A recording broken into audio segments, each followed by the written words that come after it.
Star Network is here. Hold no punches! I'm real revolutionary right now. Support this man, Black Media. He makes sure that our stories are told. Thank you for being the voice of Black America, Roland. Stay black. I love y'all. All momentum we have now, we have to keep this going. The video looks phenomenal. See, there's a difference between Black Star Network and Black-owned media and something like CNN. You can't be Black-owned media and be scared. It's time to be smart. Bring your eyeballs home. You dig?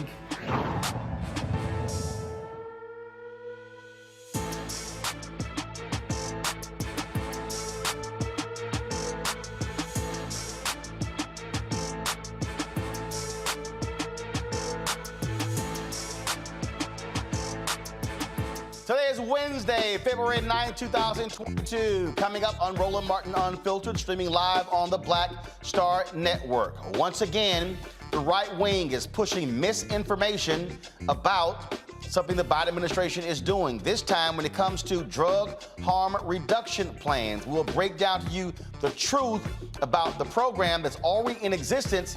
In fact, they've been in existence since the early 1980s. We'll break down how Black media keeps falling for the lies. Also, check this out, folks. A Black doctor gets a check.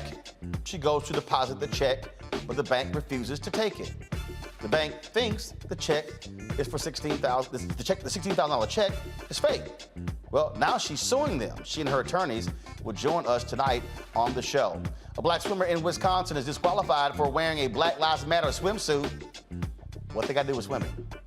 In Minnesota, they will pay journalists who were mistreated during the 2020 protest, and also students have been walking out of classes to protest the killing of another Black man there. In Colorado, they will be paying a Black man's family almost $3 million for his death at the hands of police. In today's Tech Talk, it's an app that will direct you to all of the Black restaurants near you. The founder of EatOkra is here to tell us about it. It's time to bring the funk on Roland Martin Unfiltered on the Black Star Network. Let's go. He's got it. Whatever the miss, he's on it. Whatever it is, he's got the scoop, the fact, the find. And when it breaks, he's right on time and it's rolling. Best believe he's knowing. Putting it down from sports to news to politics. With entertainment just for kicks, he's rolling.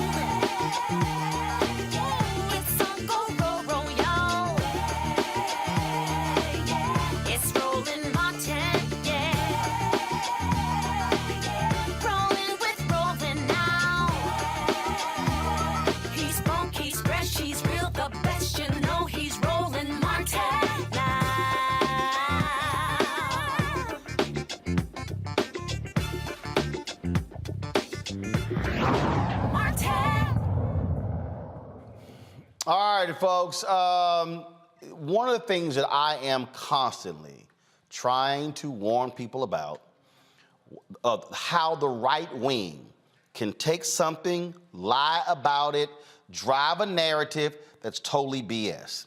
So yesterday morning, I had gotten some tweets and folks saying, oh, how you gonna sit here and spin Biden giving crack pipes out to Black people? And I literally was like, what the hell are y'all talking about? Like, I had no idea what the hell these people were tweeting about. And then all of a sudden, I see these articles citing the Free Beacon. Now, I'm in media. I know the Free Beacon is a conservative-ass website. It's a conservative rag. Antenna shoots up, uh-oh, double check. Not everybody did that. So how does conservative media take this? They see the story, then amplify it, and then Fox News starts talking about it. Watch. The Biden administration now moving to make it easier for drug users to light up and get high on crack and crystal meth. The new program will hand out needles and pipes along with safe sex kits, reportedly to make drug use safer while promoting racial equity. Also, they want to hand out the pipes so you don't inject. Louisiana Senator John Kennedy is a Republican on the Judiciary Committee. And Senator, good morning to you. Does this work? Bill, there almost aren't words in English. The Biden administration they just keep on rocking it in the free world. I mean, every single day reality calls, and the Biden administration just hangs up.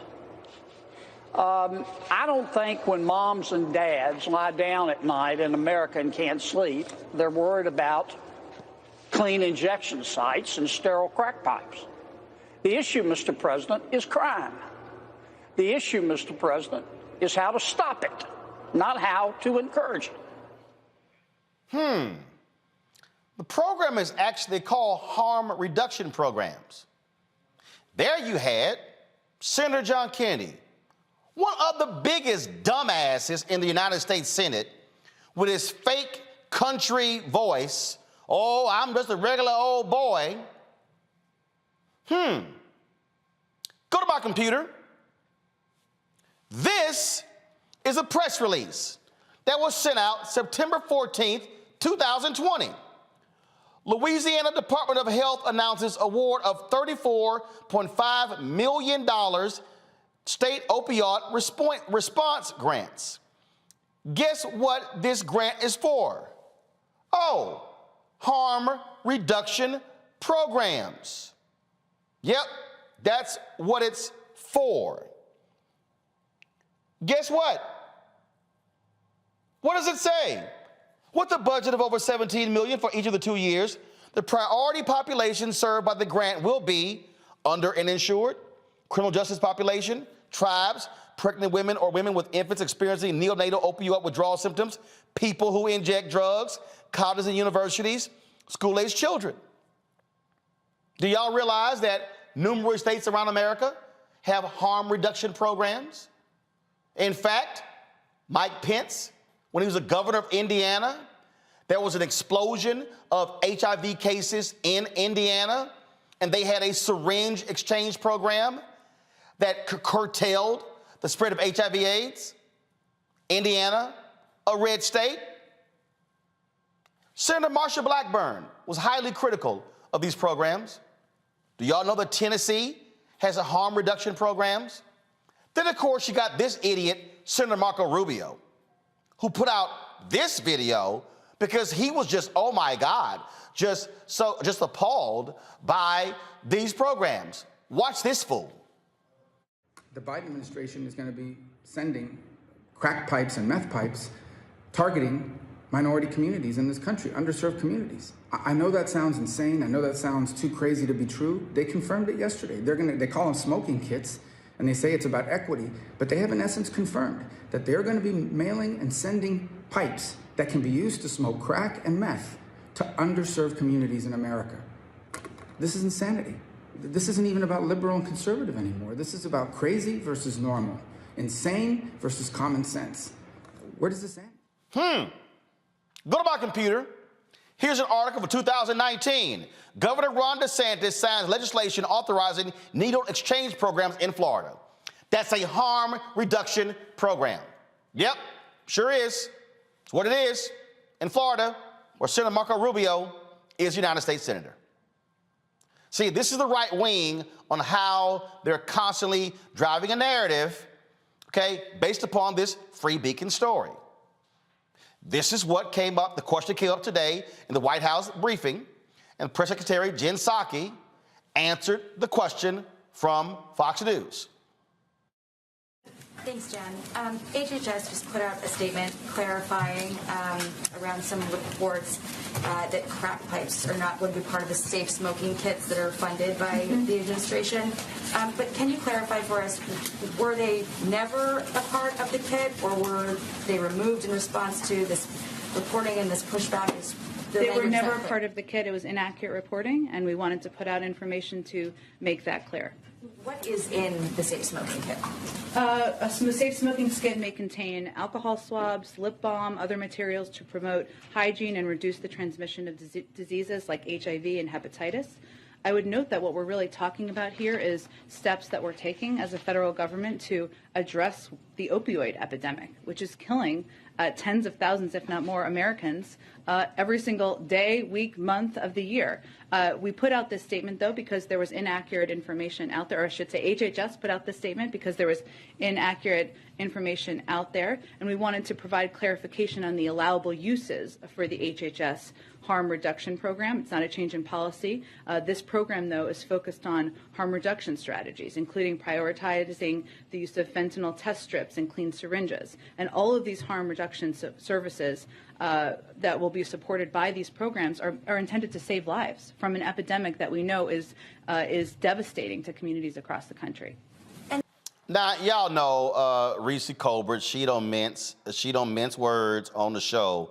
Last night, this thing blew up. Yes, so she dropped one of her Reese specials, and this is what she said last night. Hey, y'all. So I'm here to debunk this ridiculous piece of disinformation that I've seen not only on the right-wing outlets, but on the Shade Room. This is why you don't get your news from the gossip blogs.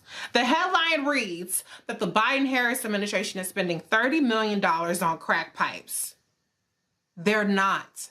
They're absolutely the fuck not spending $30 million on crack pipes. Come on, y'all. Y'all got to be smarter. Y'all can't believe that. But I understand we're in an environment everybody just takes shit around with and be fake outrage on whatever. But I'm going to give you the facts. You can read this. It's an announcement. All government grants have public announcements. This one is what they're referring to. Is called the Harm Reduction Grant Program. It came out of the American Rescue Plan. I'm going to read it to you verbatim, and you can tell me if that sounds like $30 million in crack pipes. The purpose of the program is to support community-based overdose prevention programs. Syringe services, okay, syringe services. That's still not crack pipes, and that's not $30 million motherfucking dollars. And other harm reduction services. Funding will be used to enhance overdose and other types of prevention activities to help control the spread of infectious diseases. It's a good thing because we're in a pandemic. And the consequences of diseases for individuals with or at risk of developing substance abuse use disorders.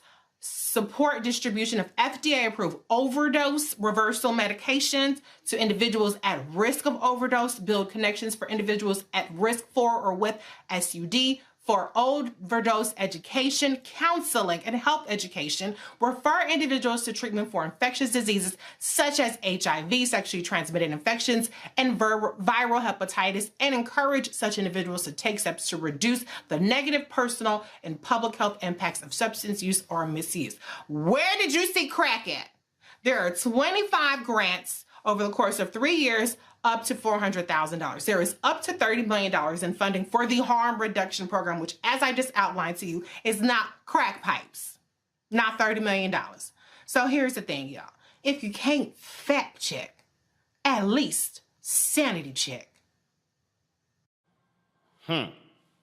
Y'all, this is not hard. This is a statement the White House put out today. I got it early on.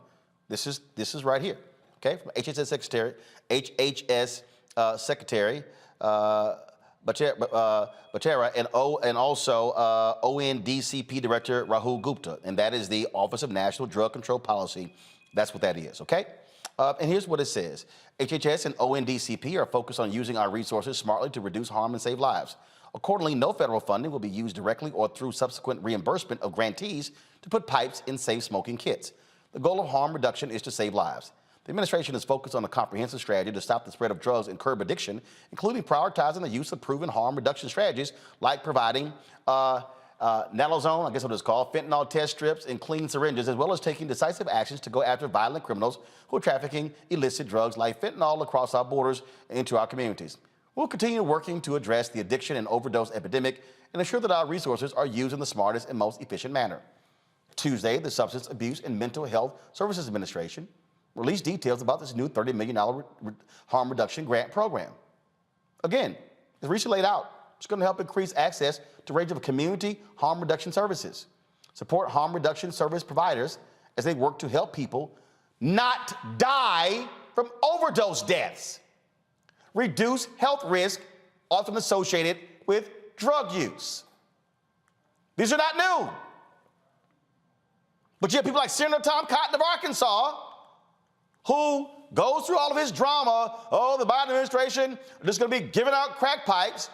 Right-wing media goes with it. And what pisses me off is when black media, like Black Enterprise, yes, I sent them an email, they rewrite a story based on the Free Beacon story and got quotes in there from the Washington Post and Time Magazine, not one quote from the administration. Could somebody at Black Enterprise pick the damn phone up? Then, of course, the Shade Room. They go out and put it out there, okay? They posted yesterday. It gets 177,000 likes on their Instagram page. It's 66,000 comments. 3 hours later, they put out an addendum because HHS sent out a statement. That only got about 20,000, they only got about 2,000 likes and a few comments. The lie spreads a lot faster. This is what happens when you have right-wing folks who are twisting things for their purpose. Joining me right now is Lisa Peterson. She serves as the Chief Operating Officer of VICTA. She joins us now from Providence, Rhode Island. Also, Cyril Scovins, founder and president of CMS Institute of Addictonology, I hope I got that right, from Baltimore, Maryland. Okay, so glad to have both of you here. Lisa, I want to start with you. Already you can tell I'm a little pissed off because I hate when people can't read. I hate when people see something that these right-wing people toss out and folks like Newsweek run with it and the rest of these people because they don't bother to fact check first. Your understanding of this grant program. Well, first of all, thank you. Thank you for using your anger to raise the reality and get the facts out there. This is really frustrating for folks who are out here trying to save lives day to day for people who use drugs. My understanding is that this is a supplement to the work that's already been done. And we desperately need it. In Rhode Island in particular, the last 2 years have been more deadly for drug overdoses than we've seen in a decade. We know that people are overdosing of fentanyl. There is no real heroin left in Rhode Island. The drugs are increasingly unpredictable. They're increasingly potent.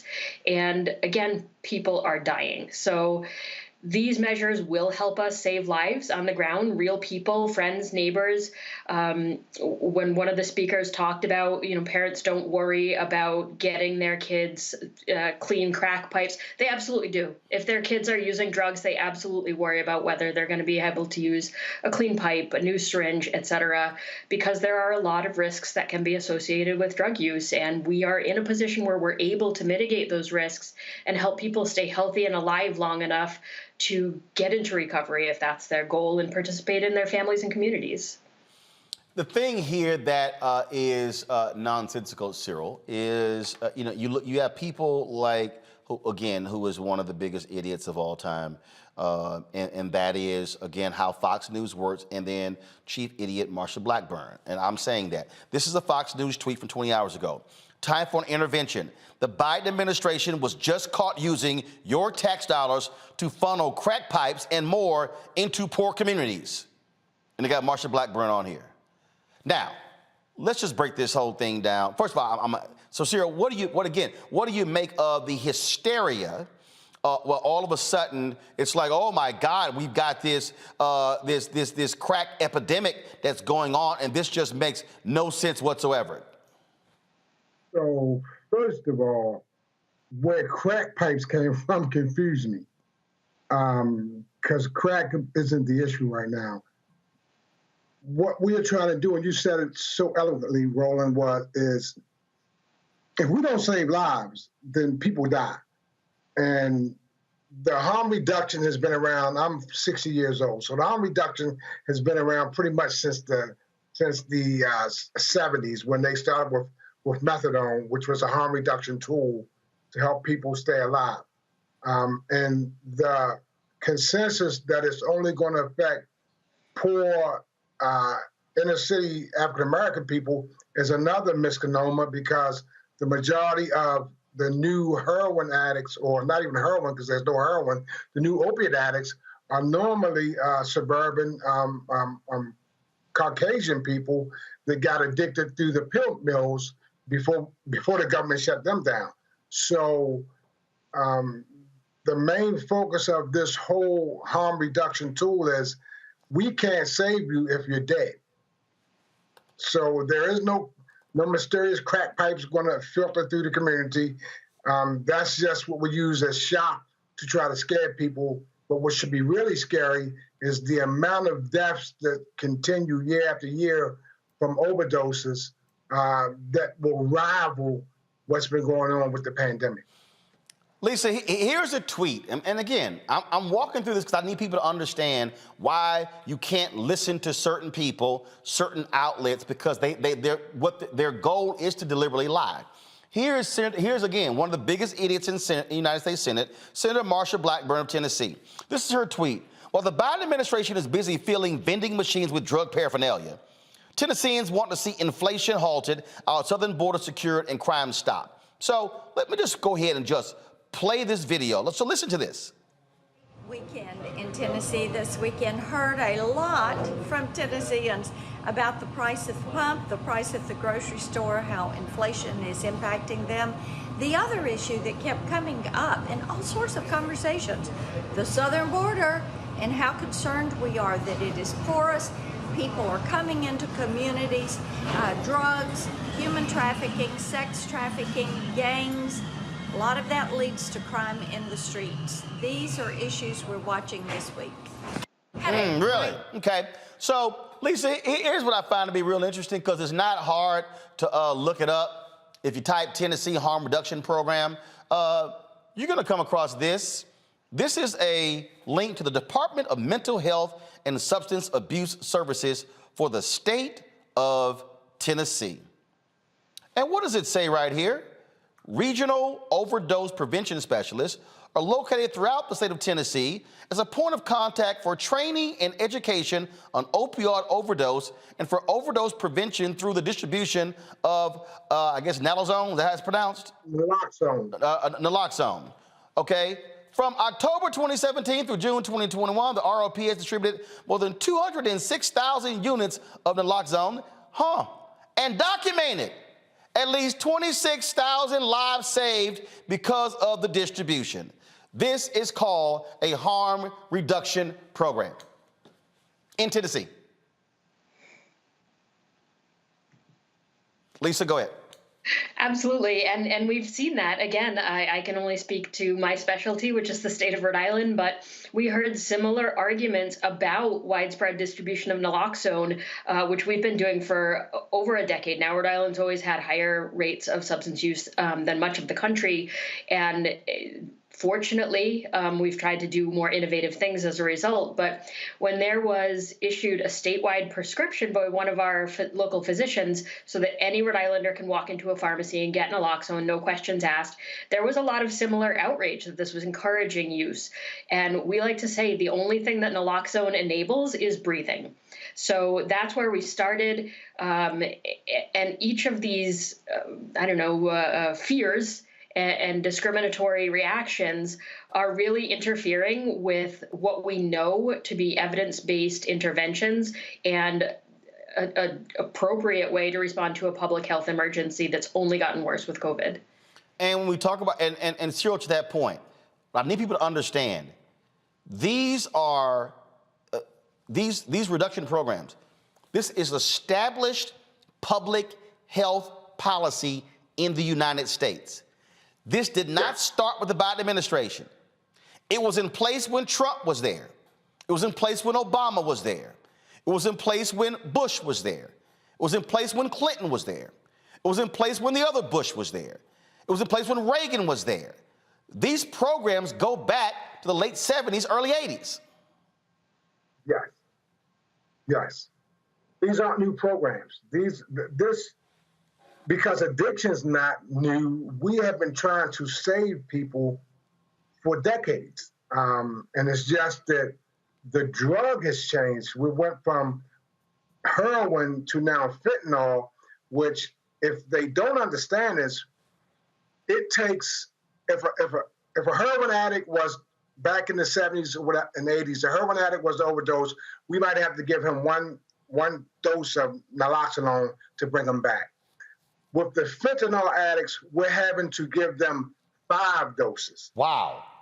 And if they don't go to the hospital right away, when the naloxone wears off, they will experience the same overdose again. That's what we're up against, and that's what we're fighting against. So what I'm telling you is, a gentleman overdoses at 5 o'clock. We give him 3, 4, 5 naloxone. He doesn't go in the ambulance to the hospital.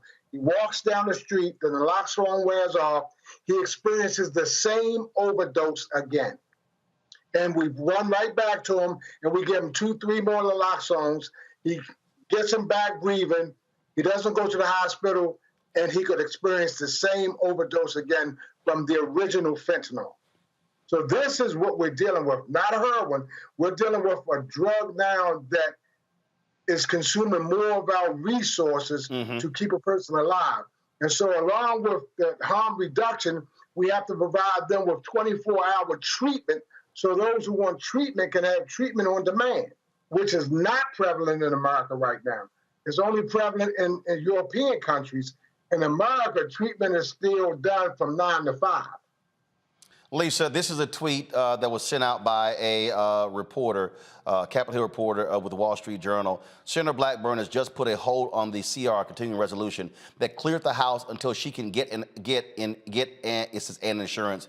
From HHS, the taxpayer dollars would not be used to fund drug paraphernalia. Here's the thing again. You have examples out there where you do have states and cities that may have smoke kits.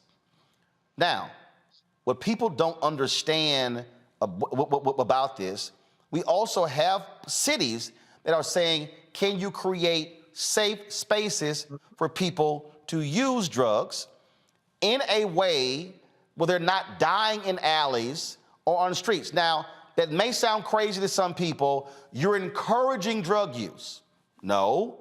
What folks are saying is, if you have people who are so deep into it, and if they're going to use drugs, you want them to do so, frankly, in a safe way, not impacting others, and if something happens, they actually can get treatment.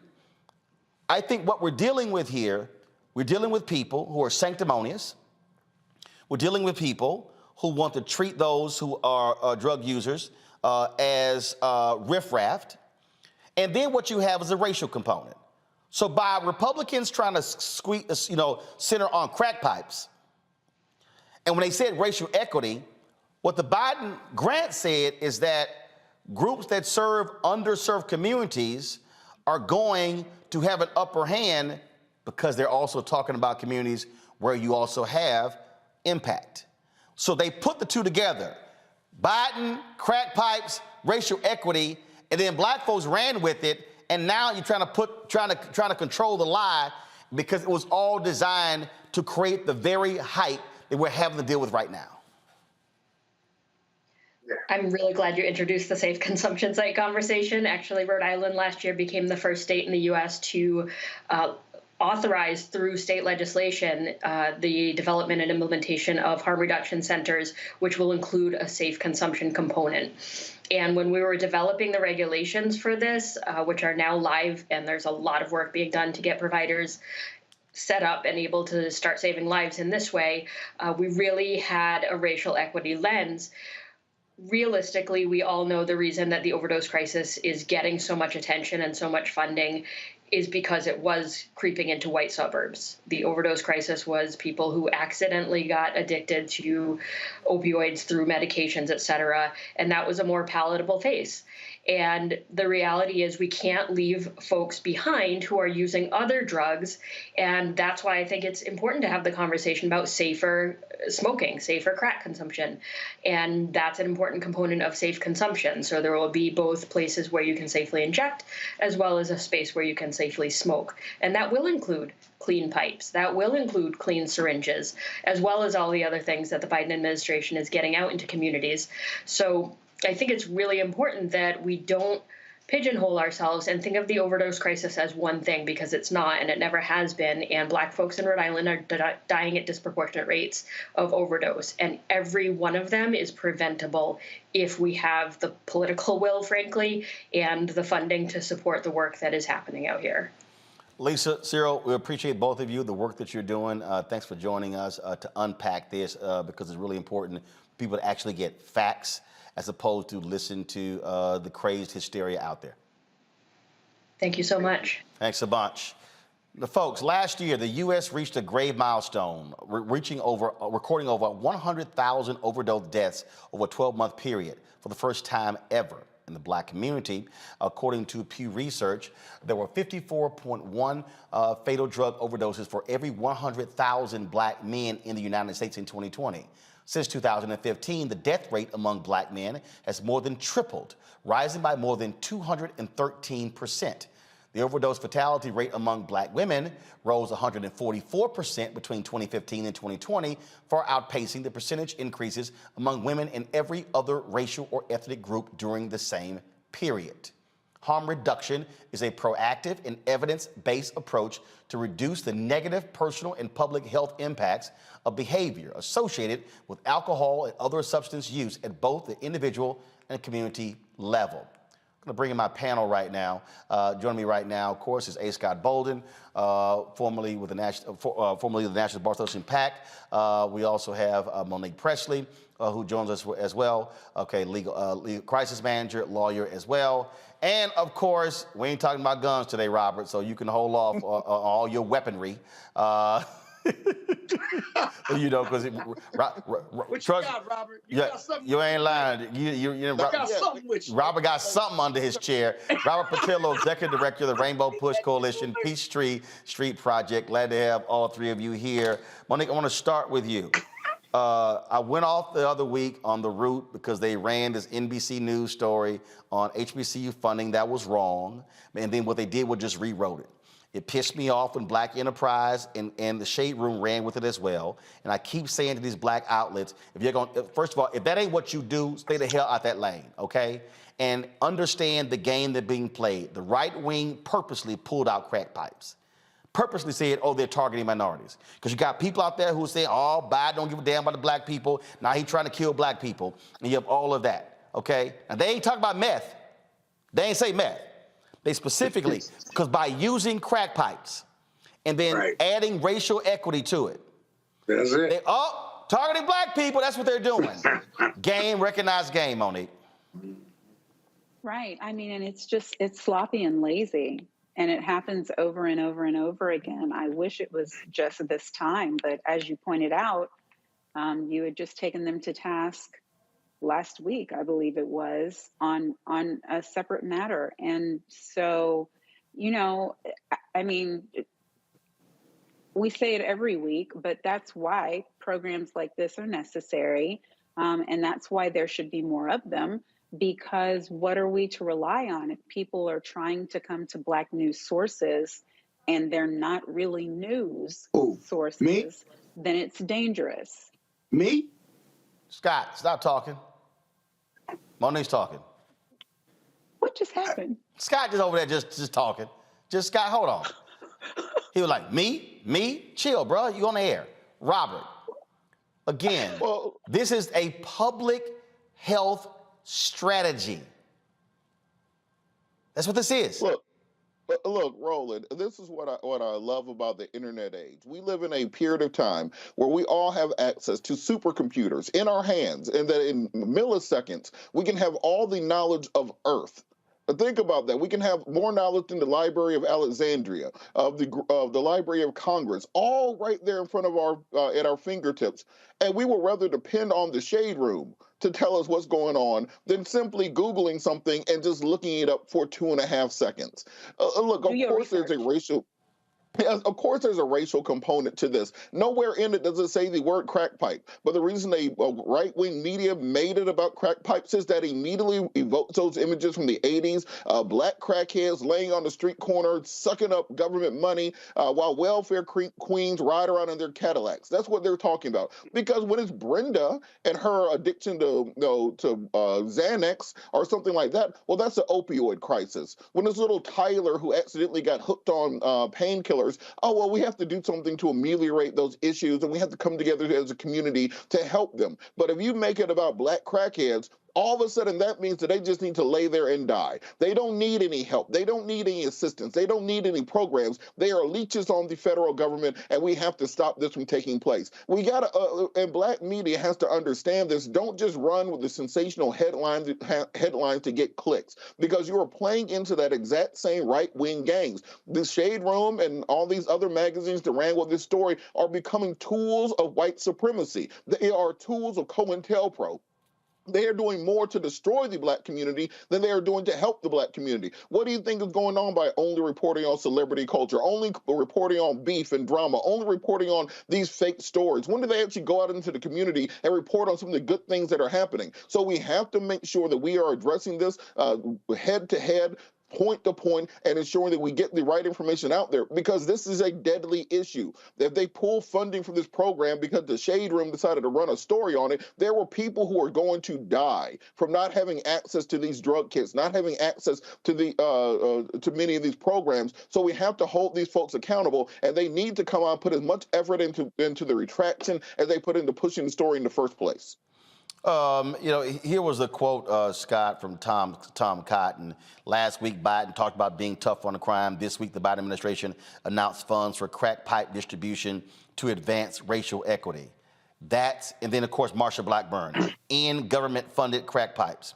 This is how shameful and despicable they are. This is the game, and we have to understand. I keep telling these people, you gotta understand the game. I said, when you see something like this here, your antenna should go up and say, hold up, let me call somebody first, because I'm not just going to trust this. Yeah, drugs is not a game, actually. It takes lives. Fentanyl is not a game at all. It's deadly, more deadly than heroin. And hey, Tom Cotton, here's a news flash. Drug use and addiction is a health issue. It's always been that. It's never going to stop that. And hey, white people and black people and brown people get addicted to drugs. If you've ever been addicted to drugs, it's hell getting off. And the continuum of care, which is shown historically and scientifically to work, whether you're dealing with homelessness or drug addicts or black, brown, or white people, it helps. Because there's many people that are dying of overdoses, right? Let me tell you what else they're dying of. They're dying of dirty needles. They're dying of hygiene. They're dying of bad drugs, but also bad syringes and what have you. And they're spreading disease because of their addiction. And so we got to stop this race-based analysis and this irresponsibility by not only elected officials, but by the black media as well. It's embarrassing. The black media that reported this are serving as agents de facto of conservative Republicans. Conservative Republicans are responsible because they didn't read the legislation, let alone read the press release, because they don't care. Because if they can push the negative narrative, the racial narrative, that's the social war that they want, and that gets their conservative followers going. And they just jumped on this. And let me tell you, Fox is still running with it. And all the people that watch Fox and support Trump say, see, they're feeding drugs to black people. We got to get a new president in there. So it feeds their narrative, but it's a false narrative. Oh, it absolutely is, and it drives me crazy. And it's racially offensive, too. It drives me crazy when I see this. And again, y'all, I just want everybody to understand, I'm not making this up. Go to my computer. This is Black Enterprise.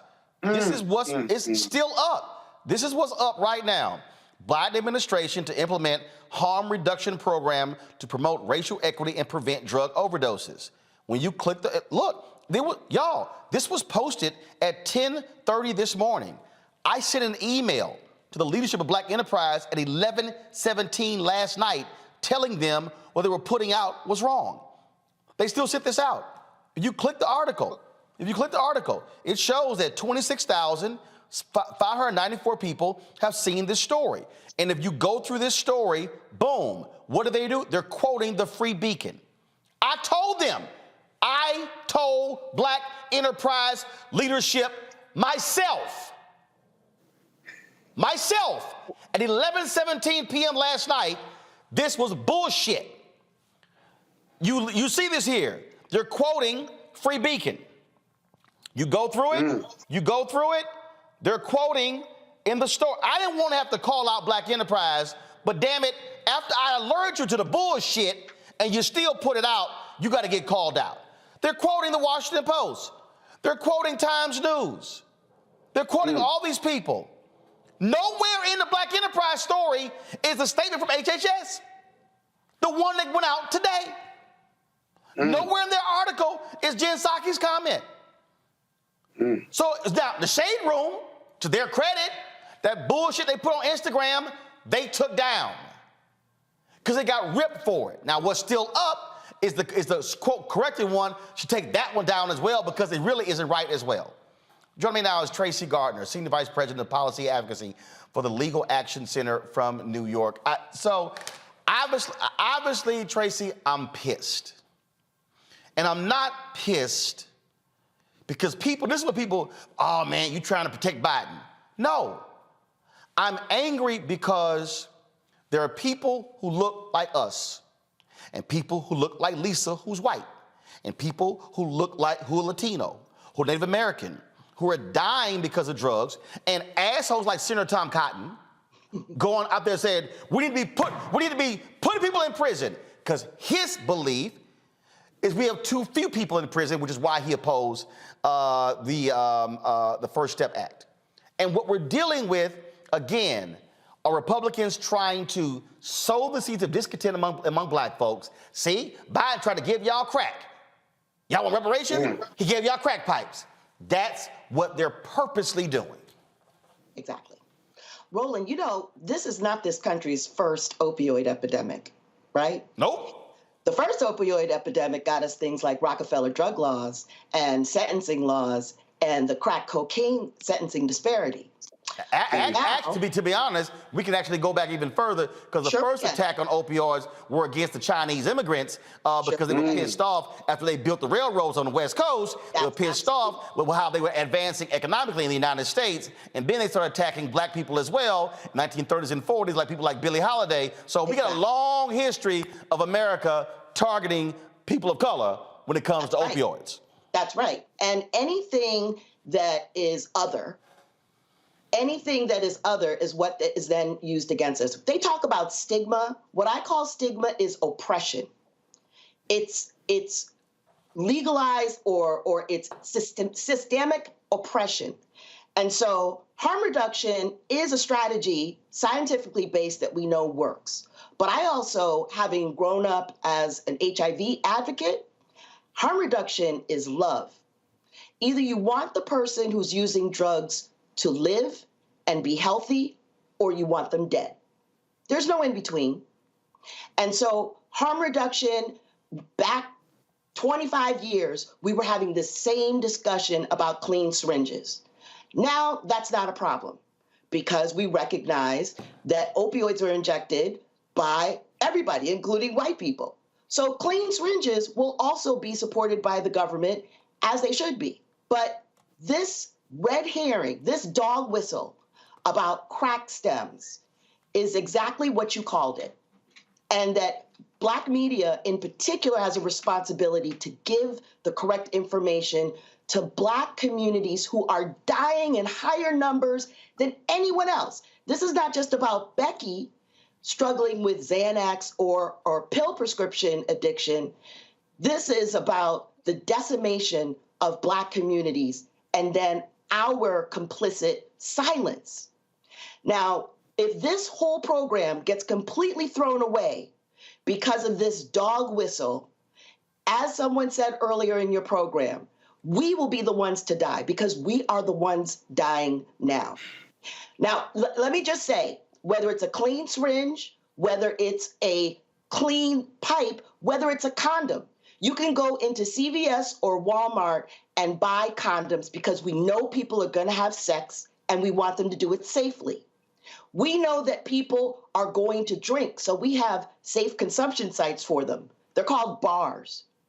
And the issue about fentanyl, we're not talking about, and we don't use the word drug addict.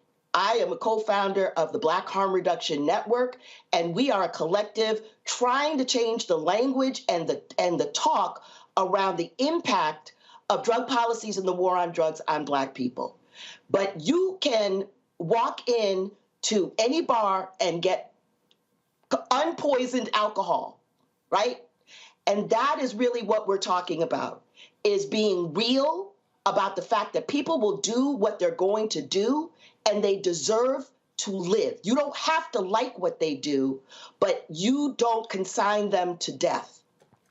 And that's what harm reduction is fundamentally about. You can survive drug addiction, but you can't survive the other blood-borne diseases that come when you are not using clean supplies. I'm going to show a couple of things here. First, this is from a piece on salon.com. This is where the crack pipe thing came from. From the grant, it said, as one of the 20 harm reduction activities in Biden's plan, HHS would provide, quote, safe smoking kits, which might include rubber mouthpieces for glass pipes to prevent injuries, as the fact-check site Snopes has noted. It's this relatively minor provision within a much larger program that provoked conservatives into spinning Biden's entire plan as a massive crack pipe giveaway. To be even clearer, no actual crack pipes will be given away, and the rubber mouthpieces are on one small piece of a plan intended to save lives and reduce the public health consequences of drug addiction. Exactly. Tracy, I made this earlier. This is what I said earlier, because people need to understand when you talked about harm reduction. This is a story from NPR, June 3rd, 2021. Indiana needle exchange that helped contain a historic HIV outbreak to be shut down. This was a program that was in Indiana, quite the red state. Correct. This is what it says. In 2015, Indiana's rural Scott County found itself in the national spotlight when intravenous drug use and sharing needles led to an outbreak of HIV.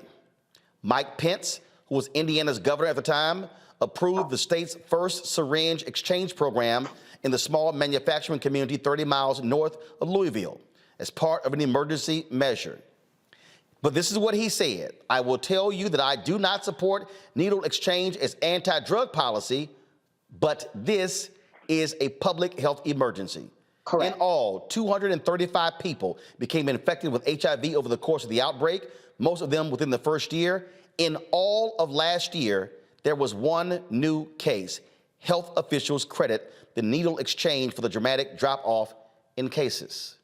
That's right. And a lot of conservatives were outraged over syringe exchange programs.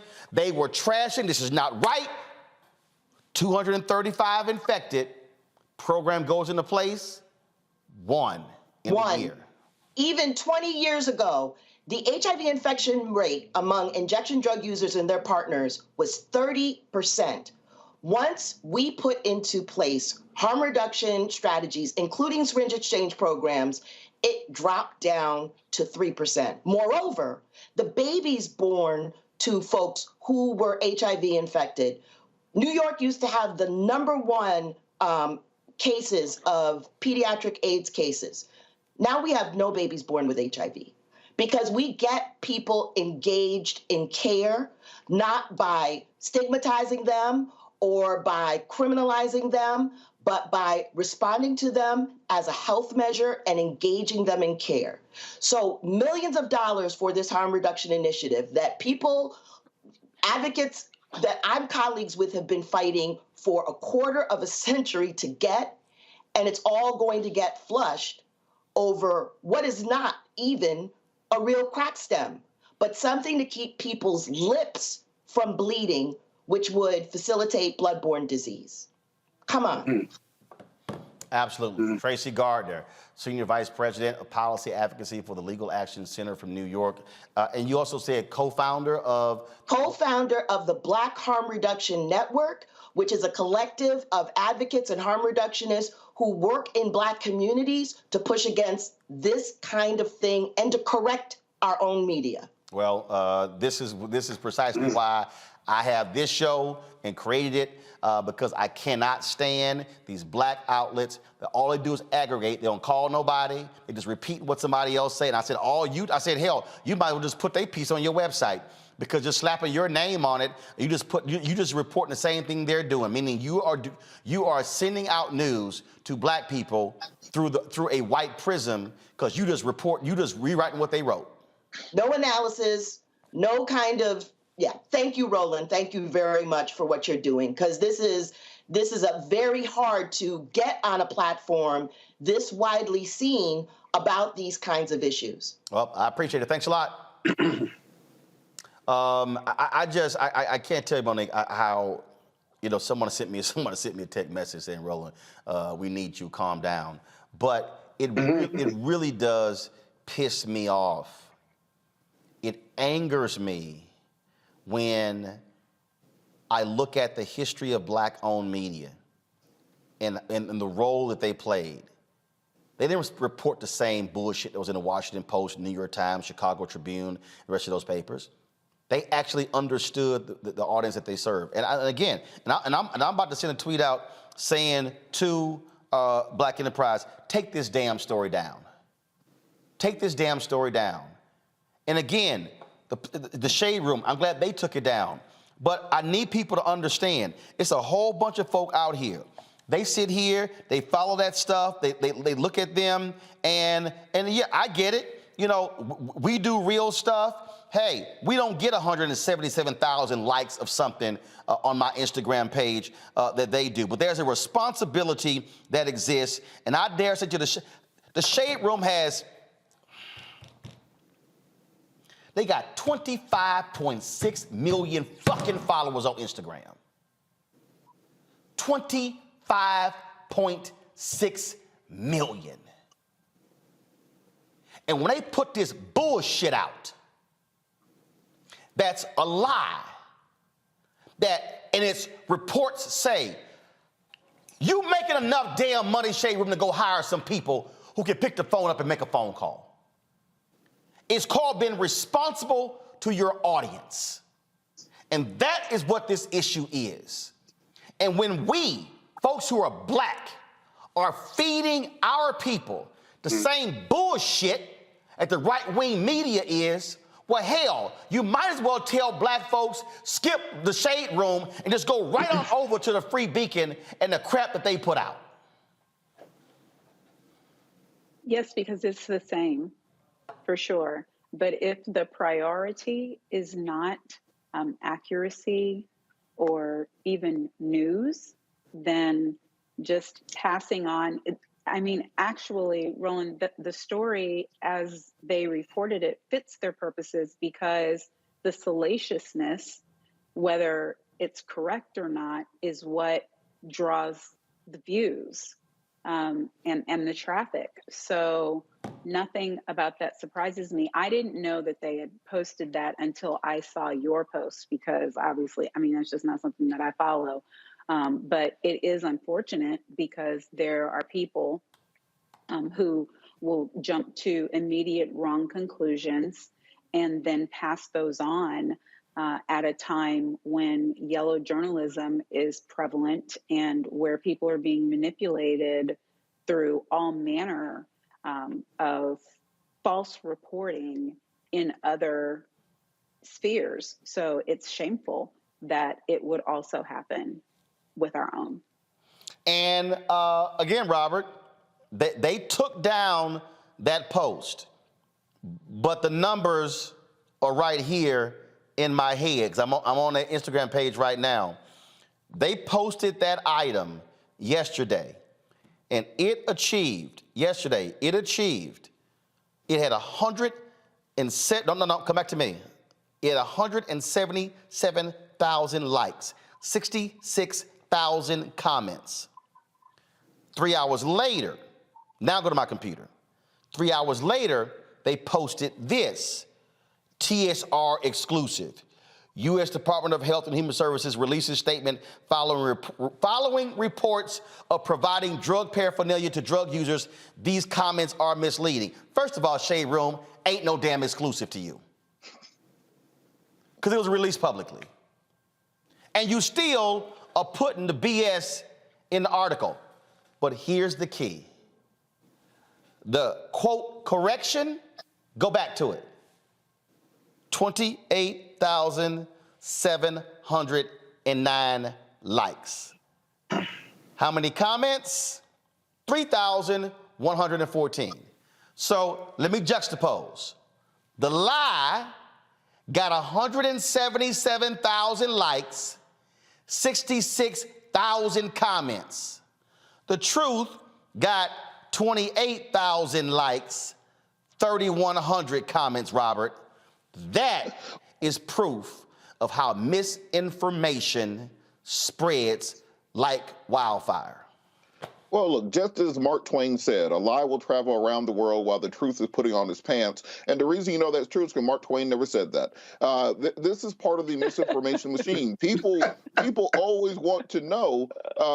People always want to hear the part about the salaciousness. They want to hear the drama. They want to hear something that sounds good. And I'm less upset at the Shade Room than I am at Black Enterprise, because the Shade Room is basically it's a grocery store, tabloid. You're not going there for hard-hitting news on what's going on with the administration. Black Enterprise, on the other hand, is supposed to actually be dealing with the economic development and informing the Black community. They're supposed to have actual journalists on staff who can fact-check things, who can ensure they're putting out accurate information. There's not enough simply to say you were misleading. You have to put out a full retraction. And the best thing that people can do if they really want to do something about this, go to the Shade Room's Instagram page if you follow them, and unfollow them. Go to Black Enterprise if you follow them, and unfollow them. And once they see those numbers drop down by a few 100,000, well, then they will understand that they actually have to have real journalism, because what they're doing right now is classic Uncle Tom activity. I know we like to think of Candace Owens as being an Uncle Tom, or Diamond and Silk. This is the exact same thing, because you're taking white messaging, the messaging of white supremacy about crackheads getting crack pipes from free government on your taxpayer dollar.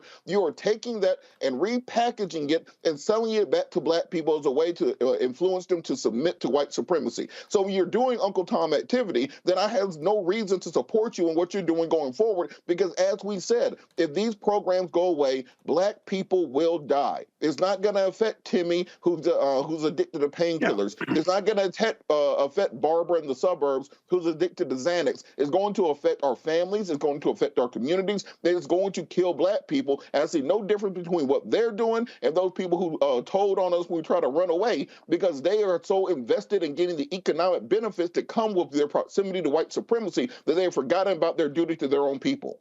Y'all can go to my computer. I'm actually, y'all heard me typing. I'm sending this right now.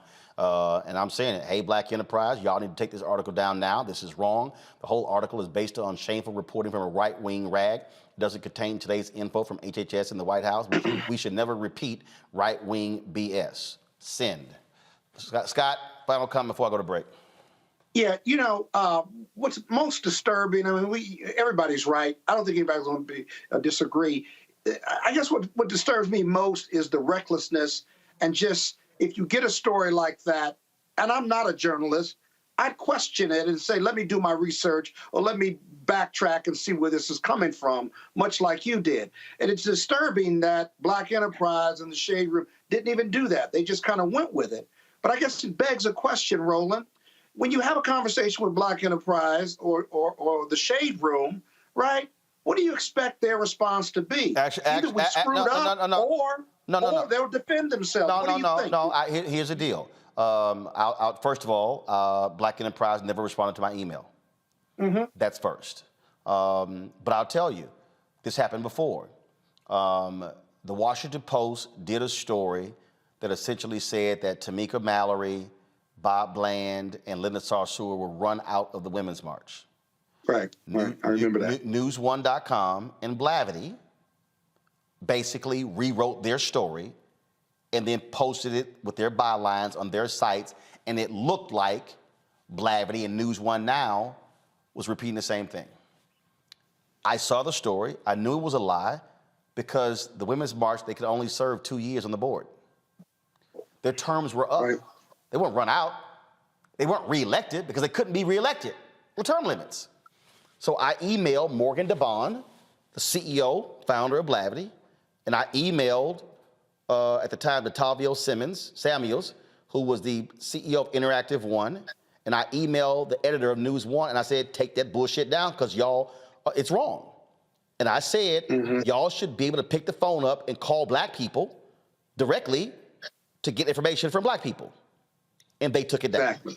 And so again, I got great respect for Butch Graves and Alfred Edmond and Derek Dingle at Black Enterprise, but the article is wrong. And Black Enterprise should never be rewriting an article from the right-wing Washington Free Beacon, ever, ever. And if you put a byline on it, that means somebody had time to write that up, which meant they had time to pick the phone up and call to get the right information. Got to go to a break. We'll be back. Roland Martin Unfiltered on the Black Star Network, where we know how to fact check and we know how to independently report on black people. We'll be back in a moment.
Deborah Owens, America's Wealth Coach, and my new show, Get Wealthy, focuses on the things that your financial advisor and bank isn't telling you, but you absolutely need to know.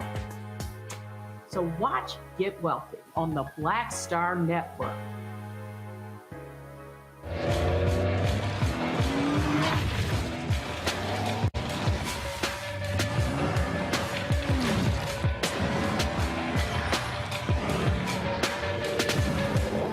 Pull up a chair, take your seat at the Black Table with me, Dr. Greg Carr, here on the Black Star Network. Every week, we'll take a deeper dive into the world we're living in.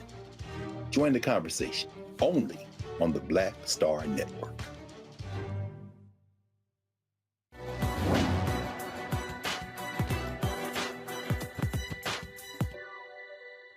If I didn't define myself for myself, I would be crunched into other people's fantasies for me and eaten alive. Poet and author Audre Lorde.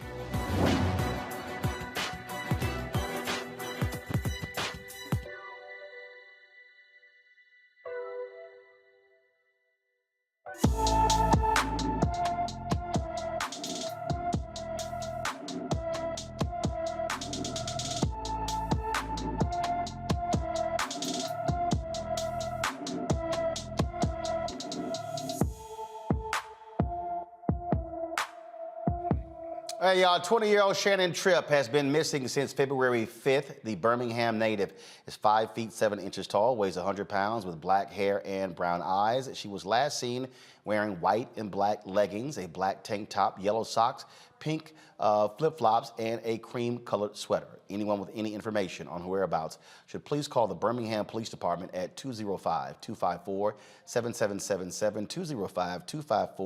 205-254-7777. Let's go to my home state of Texas, where a black doctor has filed a lawsuit against Chase Bank for racial discrimination for refusing to deposit her check or open a new account for her. Dr. Malika Mitchell Stewart wanted to deposit a $16,000 check from her employer associates at the bank, and they began to question her age, her occupation, and the check's validity, ultimately denying her service. She joins us right now, Dr. Malika Mitchell Stewart, as well as her attorney, Justin Moore. Glad to have both of you here. So, okay, so Malika, what city was this in? This was in Sugar Land, Texas. Sugar Land, Texas, suburb of Houston. Yes. So you go to the bank, and how long ago was this? A couple weeks. Okay, so you go to the bank, you got a check, and you walk in, you got an ID, okay? On your ID, take it you got a Texas driver's license? Are you from Texas? Yes, born and raised, Houston, Texas. Cool. So you got a Texas driver's license, which has your date of birth on it, which has all of your information. You go to the counter, and what happens? So what happened was I signed up to be seated with a specialist who can help me open an account. They call my name back. I go down and sit with her at her desk. I tell her that I want to deposit this check into a new bank account with you all, and she takes my check, and then she looks at me and then starts looking at the check and just starts to ask me questions like, what do I do for a living? You know, what company do you work for? Asking my age and all these different questions, and then proceeds to say that this is probably a fake check, and she wants to go talk to someone else to get, I guess, further. Wait, she says this is probably a fake check. How did she arrive at that?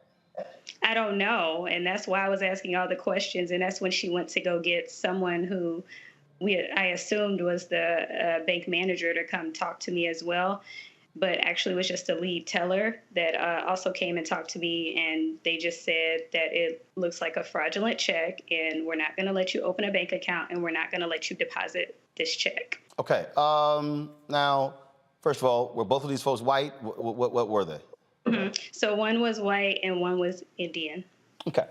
Now, first of all, last time I even looked at a physical check, been a long time. I don't even write checks anymore. But checks have routing numbers on them. Check, you had the name of the company. If they actually questioned the check, they could have actually called the company and says, hi, I'm so-and-so. Dr. Stewart says she works with you. We just want to verify employment. They could have actually done that. They didn't do any of that. They did none of that. They just said, I feel uncomfortable, and we're not going any further. All right. Did the bank manager ever come over? No, she wasn't even there that day. Okay. Was there an assistant bank manager? No, I was under the assumption that she was the bank manager. Okay. So, all right. So so when did they start asking you all these other questions, your age and other things like that? So during the process, when I was trying to explain myself and just tell them like, hey, this is my check, you know, I work at this new clinic that's opened in Houston now. This is my sign-on bonus. You know, I can show you documentation of the correspondence between me and my office. Whatever information you need, I showed them a business card. I was just trying to give them all the information they needed. You know, I thought they would need to just believe me and believe the validity of the check. So I tried my best to give them as much information, but they still just kept saying, we feel uncomfortable and we're not going to deposit the check or open a bank account for you. So here's a statement the bank sent. Pull it up, please. We take this matter very seriously and are investigating the situation. We have reached out to Dr. Mitchell Stewart to better understand what happened and apologize for her experience. Justin, have y'all heard from them? We've heard from their attorneys, and it's been a direct response from the lawsuit being filed. And, you know, with them responding to the lawsuit, they have expressed some regret as to what happened. But we have to realize that Dr. Mitchell Stewart filed a complaint at the bank a week after this incident occurred. So the incident occurred December 18th of 2021. She filed a complaint December 27th of 2021. She waited almost 30 days and she hasn't heard anything from the bank until this case started to go viral on social media. And after the case, you know, began to go viral, that's when the bank started to send out overtures about some sort of apology. So we believe if there was an apology, which the bank has profusely apologized to multiple media outlets in response to media requests, we believe that, you know, those apologies are only coming from the fact that this story has gotten a lot of attention. And, you know, they basically shirked their responsibility to respond to the complaint that she filed, and they lost out on their opportunity to apologize then throughout that complaint process. The thing that's really interesting here, Dr. Stewart, is they can deposit the check and they can place a hold on your account, no activities whatsoever, for 5 or 10 days to see if the check clears. That's exactly my sentiment. I tried to ask them, is there a way that you can deposit the check, hold the funds? I won't touch any of the money. I won't use a card. You can keep the debit card that you give me if you want to. Regardless, they're mailed out to you, so I wouldn't have had it for a few days anyway. But I wouldn't have touched the funds until they were fully verified, and they weren't hearing that either. This is, Justin, Chase has had a lot of issues before when it comes to black folks. They've had employees file racial discrimination lawsuits against them.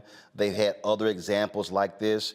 I remember a story of a brother in, I think it was Arizona, who they were trying to steer him away from, I think it was a former athlete, who had several $100,000 they wanted to invest, and they gave him a hell of a time as well.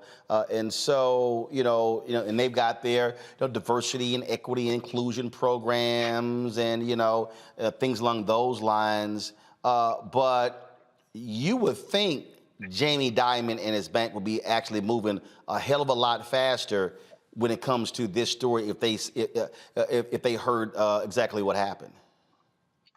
I mean, you would presume that, but I think Chase's legacy of, racism goes far beyond what's happened in our contemporary times. This bank has financed slavery, and I think that's a story that gets lost in translation. I mean, through their, Black Pathways program and things of that nature, I think a lot of folks seem to think that Chase is an equitable company, but we know that they have a long legacy of racism, and it's bearing itself out now with the redlining that they're participating in by denying black folks financial services at their branches around this country.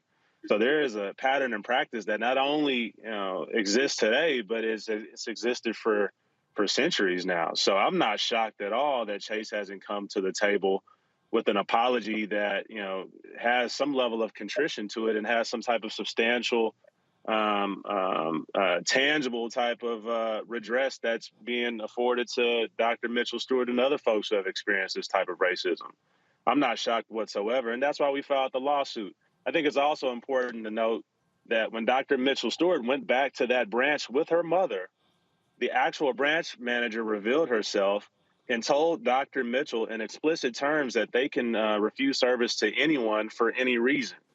And we know that's, legally untrue. But the fact that the branch manager said that shows that there might be a pervasive issue of racism that's actually percolating within the rungs of Chase's retail banks. Dr. Stewart, where did you go open an account elsewhere? I know you've got a black-owned bank there in Houston. Where did you take your money? So, I had a previous account, so I had to end up just using my other bank account that I did have. A previous account with Chase or another bank? No, with another bank.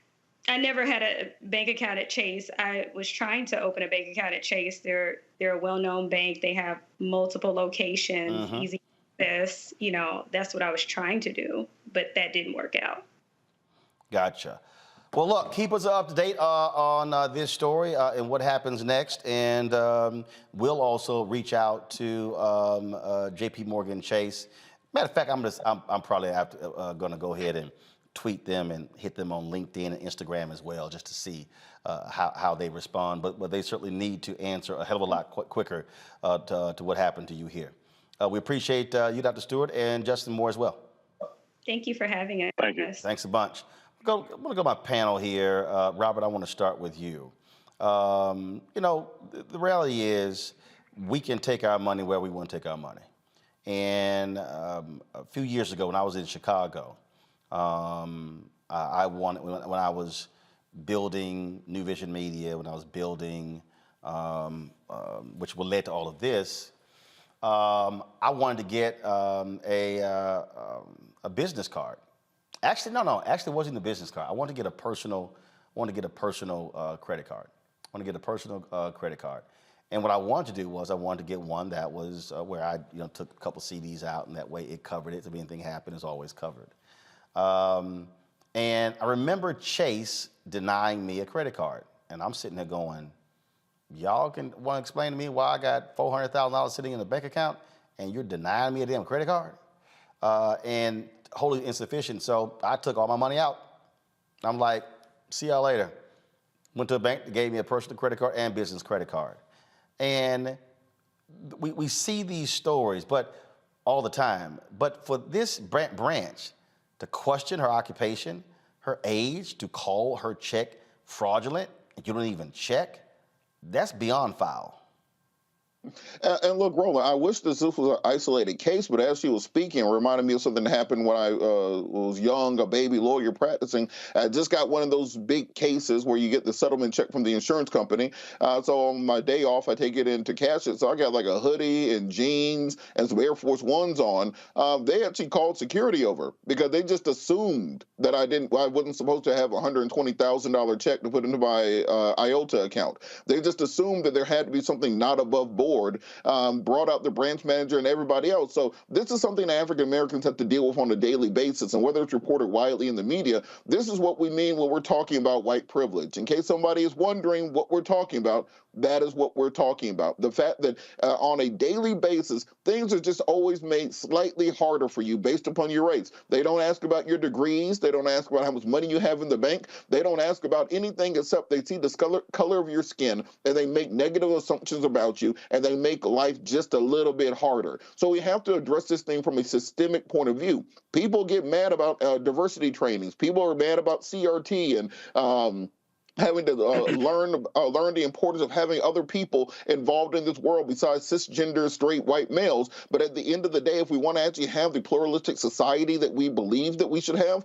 it's going to take making these things aware and also divesting from people who don't want you. If they don't want your money there, then take your money somewhere else. That's what I did. Took it over to Citizens Trust Bank, the black bank there in Atlanta, and had no problems. Because at the end of the day, as long as you keep giving these people your money who don't want to treat you right, they're going to continue treating you the exact same way. Money talks and BS walks. And Scott, this is also why they should be sued. This is, well, they've been sued, and they've been sued under 1981, and they've been sued under a local statute. You know, this is just stupid. This is just stupid. And you know what? She's a credible witness. She's only about 5 foot tall. She's a doctor, excited about her bonus. And this stress of being black while banking just jacked up her whole Christmas. Why does the color of her skin mean she's got to go through that? It's just stupid. And so I don't know whether the case is going to settle or not, but just based on her appearance and based on her pedigree, you know, it just boggles the mind why those workers in that bank had the aptitude. You have to have the aptitude to make a jump towards fraud simply because of the color of your skin. Or better yet, you made the jump towards fraud and you didn't go to any other suspicious levels. You went to fraud and cost you business from someone who wanted to do business with you. Think about that. This person wanted to do business with you, give you a $16,000 check. And race played a factor in you losing that client. It's just stupid. It's beyond racism. It's just stupid. And so I hope you continue to monitor that case. It'll be interesting as to whether it gets resolved or whether it gets litigated. Monique, the thing that is interesting to me, so you're Chase, so she files a complaint and you only start commenting after she goes public? That's also pretty dumb customer service. Last thing you want is a story to go public. Right, no, but she wasn't being taken seriously. The same way, as Robert said, she wasn't supposed to have that money. I mean, that is what is happening here. There were several points. There were several fail points that they could have taken different turns. And frankly, there are two issues with respect to the manner in which she was treated and discriminated against. Even if they had some sort of policy with respect to opening bank accounts, new accounts with a check over a certain amount of money, holding a check for whatever days, or won't take the check period, and requiring cash, they still should have just gone through all of their regular procedure for this woman who presented with the necessary IDs, calling herself a doctor. So they had the ability to check on that, the veracity of that, and then run her banking history and tell her, put your $25 cash down here and we'll open your account. And then they deal with what they're going to do with this check separately. But the reason why you know for sure, which is what many of our people don't get to see and don't know, that this was truly like a race-based discriminatory action by the bank, let somebody else come in there and they want to open an account and they've got a medical degree and they want to start the account with $16,000 at one time. You would get the private banking room. You would be able to go and be escorted. They would ask you if you wanted coffee or tea. They would tell you that it might take a few minutes to get champagne, blah, blah, blah, blah, blah. They would offer you, you know, all of the different options for your account and look at it as if they were entering into a banking relationship, which is what Chase should have been doing with her.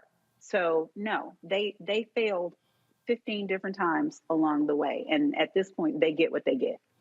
Oh, absolutely. And so, yeah, I'm sitting here because y'all know I can be real petty. So I'm sitting here. No, I don't believe that. I'm sitting here sending a post on LinkedIn. I'm also tagging Jamie Dimon, who is the CEO, as well. So this goes right to his box. And you heard, you know, the attorney mention J.P. Morgan and their Black Pathways program, and I've had a couple of conversations with them with regards to advertising stuff along those lines. And so I would say to the Black Pathways program, y'all need to say something. Y'all need to say something. Don't have J.P. Morgan Chase sending y'all out here as y'all black mouthpieces when this kind of crap is going on. I'm just saying. Just saying. Gonna go to a break. We come back. More Roland Martin Unfiltered. Don't forget, of course, you can download our app, the Black Star Network app. All available platforms: Apple TV, Android TV, Apple phone, Android phone, Roku, Amazon Fire, Xbox One, Samsung Smart TV. You can also support in what we do here and Roland Martin Unfiltered by joining our Bring the Funk fan club. Every dollar you give goes to support this show. Cash App $RM Unfiltered. PayPal is R Martin Unfiltered. Venmo is RM Unfiltered. Zelle is Roland at RolandSMartin.com. Roland at RolandMartinUnfiltered.com. Guys, y'all also are using the wrong graphic. You should be using the one that has the P.O. box on it. And if you want to send a check or money order, you can also do so, folks, by sending it to P.O. Box. One second, let me pull it up on my phone. And so again, please use the right graphic. P.O. Box 57196, Washington, D.C. 20037. P.O. Box 57196, Washington, D.C. 20037. Back in a moment.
Hi, I'm Dr. Jackie Hood Martin, and I have a question for you. Ever feel as if your life is teetering and the weight and pressure of the world is consistently on your shoulders? Well, let me tell you, living a balanced life isn't easy. Join me each Tuesday on Black Star Network for A Balanced Life with Dr. Jackie.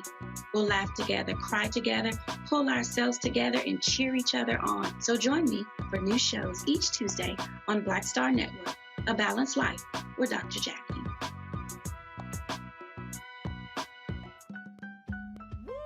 We're all impacted by the culture, whether we know it or not. From politics to music and entertainment, it's a huge part of our lives, and we're going to talk about it every day right here on The Culture with me, Faraji Muhammad, only on the Black Star Network.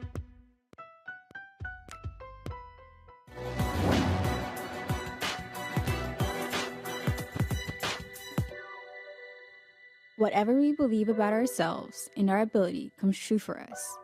Journalist Susan L. Taylor.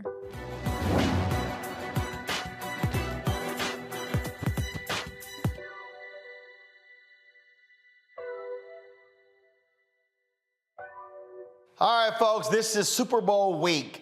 Is taking place in Los Angeles. And during this week, there's always discussions. There's always a news conference on the state of the NFL with Commissioner Roger Goodell. Today, he held this news conference. And Jim Trotter, who's a reporter for the NFL Network, asked this critical question of Roger Goodell. And Jim did not hold back. And I thought it was an absolutely amazing series of questions and statement. And so I wanted to play it and talk about this with our panel. Watch this. Hey, Roger, Jim Trotter. The question is more for the owners, but also for you. And since they're not here, I'll ask you, as I always say. In your initial statement, the league's initial statement, it said that diversity, equity, and inclusion were core principles of the NFL. And I need to provide some context before I can ask you about that statement. In the 100-plus year history of this league, 24 of 32 franchises have either had one black head coach or no black head coaches. And to make sure I get the names right, I'll read them off here. We've got the Bills, the Commanders, the Cowboys, the Falcons, the Giants, the Jaguars, the Panthers, the Patriots, the Rams, the Ravens, the Saints, the Seahawks, the Titans, who have never had a black head coach. That's nearly half the league.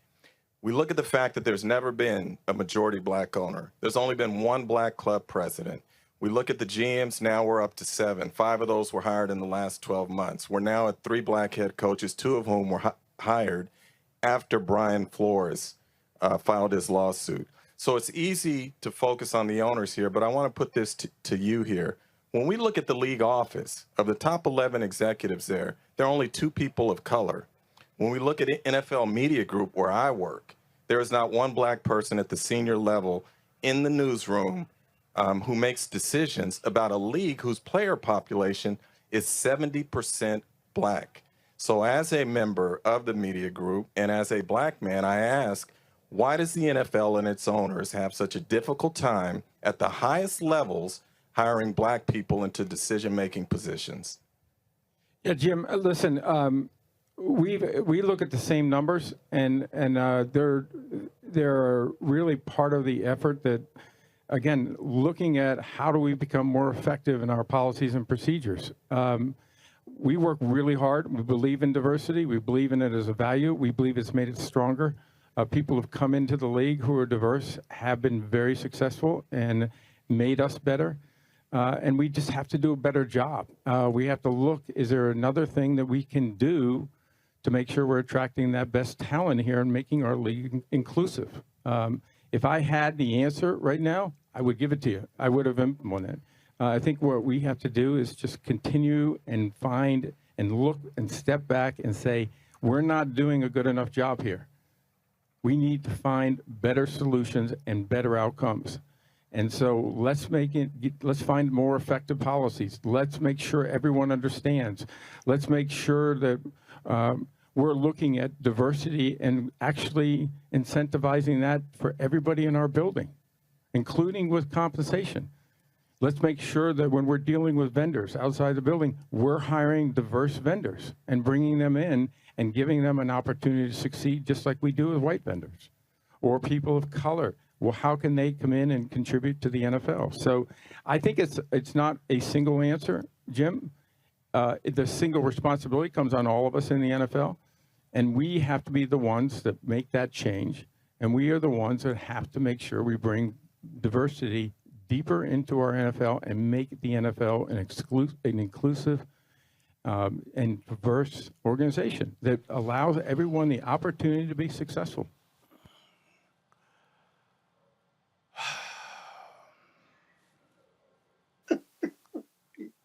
He's too funny. You know, Scott, if there's one phrase I can't stand is, well, we've got to do better. And if there was one thing that we could do and to make it happen, I would be doing it. How about this? Job opens, you hire somebody black. I mean, it's not that hard.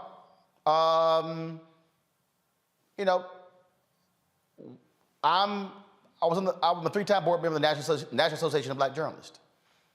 We met with the NFL Network more than a year ago.